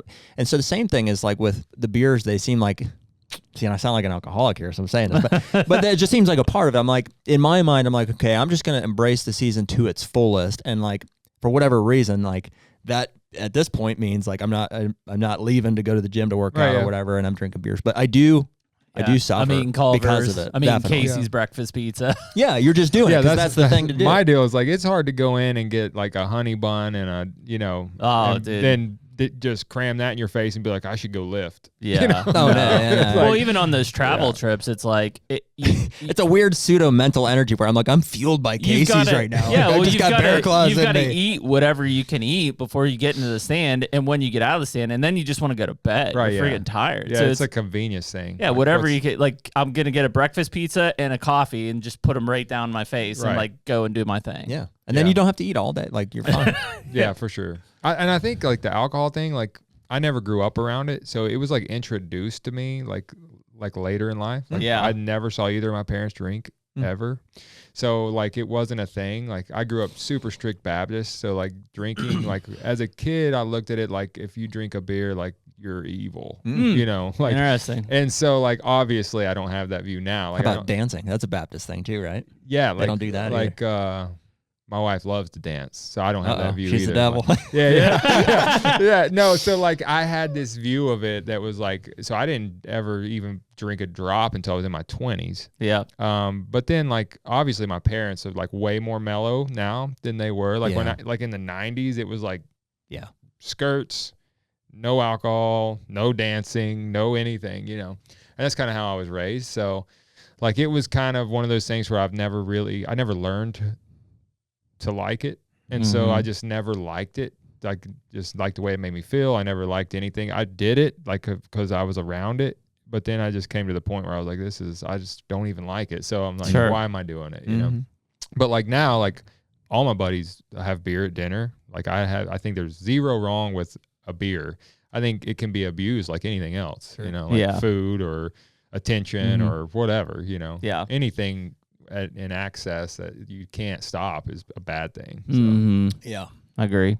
Yeah, I think fun as a social lubricant during podcasts sometimes. It is. Like, it is. Like, you know, especially because people get lock up a little bit. They're like, you know, they see you on like, you know, on YouTube or whatever, and you're like, okay, I get what it is here. And then when you come in and you sit down, you did a great job with it. Sometimes people are like, they're nervous. Yeah. And not that we're like, okay, default to the bourbon, but there has been some times where I'm like, Cody DeQuisto was sitting here, and he's not a big drinker. Yeah. And he was a little bit, because he had a lot on his mind. Yeah. He had in his mind, he had a 5-hour thing he wanted to get out. Gotcha. And we're like, hey, dude. Here you go. Have some of that. Loosen up a little bit here. No doubt. And it worked a lot. Yeah. Yeah. Well, when I was on Ben's podcast, they drink on the podcast. That's Roethlisberger, right? Yeah, they test beer. And I was like, hey, man, I'm not doing it. Yeah. You know, like I like made this commitment to myself, like I'm not gonna drink. He's like, you can have, like, you know, Ben, like he's like, just have one. Yeah, it's not a big I was deal. like, I'm not. He's like, you're gonna be the first guest on my podcast to not drink. And I was like, I mean, I guess. And so, but he was cool about it. But like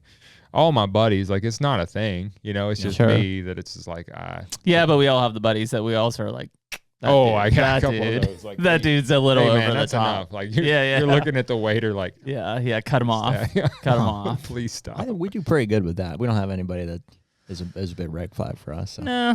Not that I would. Nobody we would mention. Yeah, not that I'd mention them. I mean, anyways, now, like when you go to like ATA SHOT Show, like you well, dude, you know what's amazing about some of those shows is running into guys like in their 40s who are drinking like, you know, like I just can't believe that they're alive. Like, like the day after, I'm like, dude, you're 45 years old. How are you functioning right alcoholic? Yeah, but like it's almost embarrassing though. You know, like some of those shows are embarrassing. Yeah. Oh yeah. It's like because people don't go for any other reason. Yeah. No, that's and it. I guess I was guilty of it for a while too. It's more of like an attention show. Like, look at me. Like, look what I did. Look who I'm partnered with. You know, and then like who's going to be seen at the bars? Who you going to be hanging with? And now it's just kind of embarrassing. Yeah. Because I'm like, I don't really. Yeah, I'm just gonna go to bed. Yeah.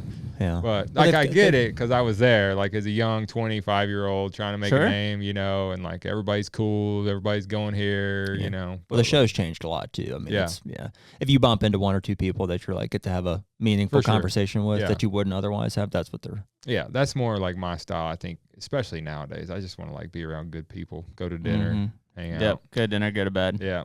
Getting old. I know. Dude, I'm there. Yeah. Yeah, it's like 9 o'clock. I'm ready for Netflix and in bed. Yeah. And last night, my 2-year-old, man, she's giving me a run for my money. Yeah. She won't go to sleep. Yeah, that's no good. Yeah. My eyes are bloodshot. That's why. Just working on it. They'll do that to you, man. Yeah.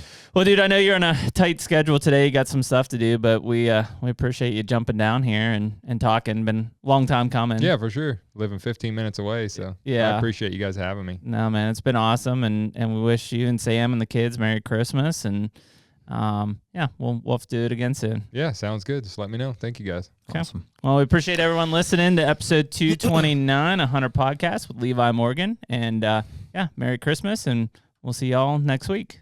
Later. Take me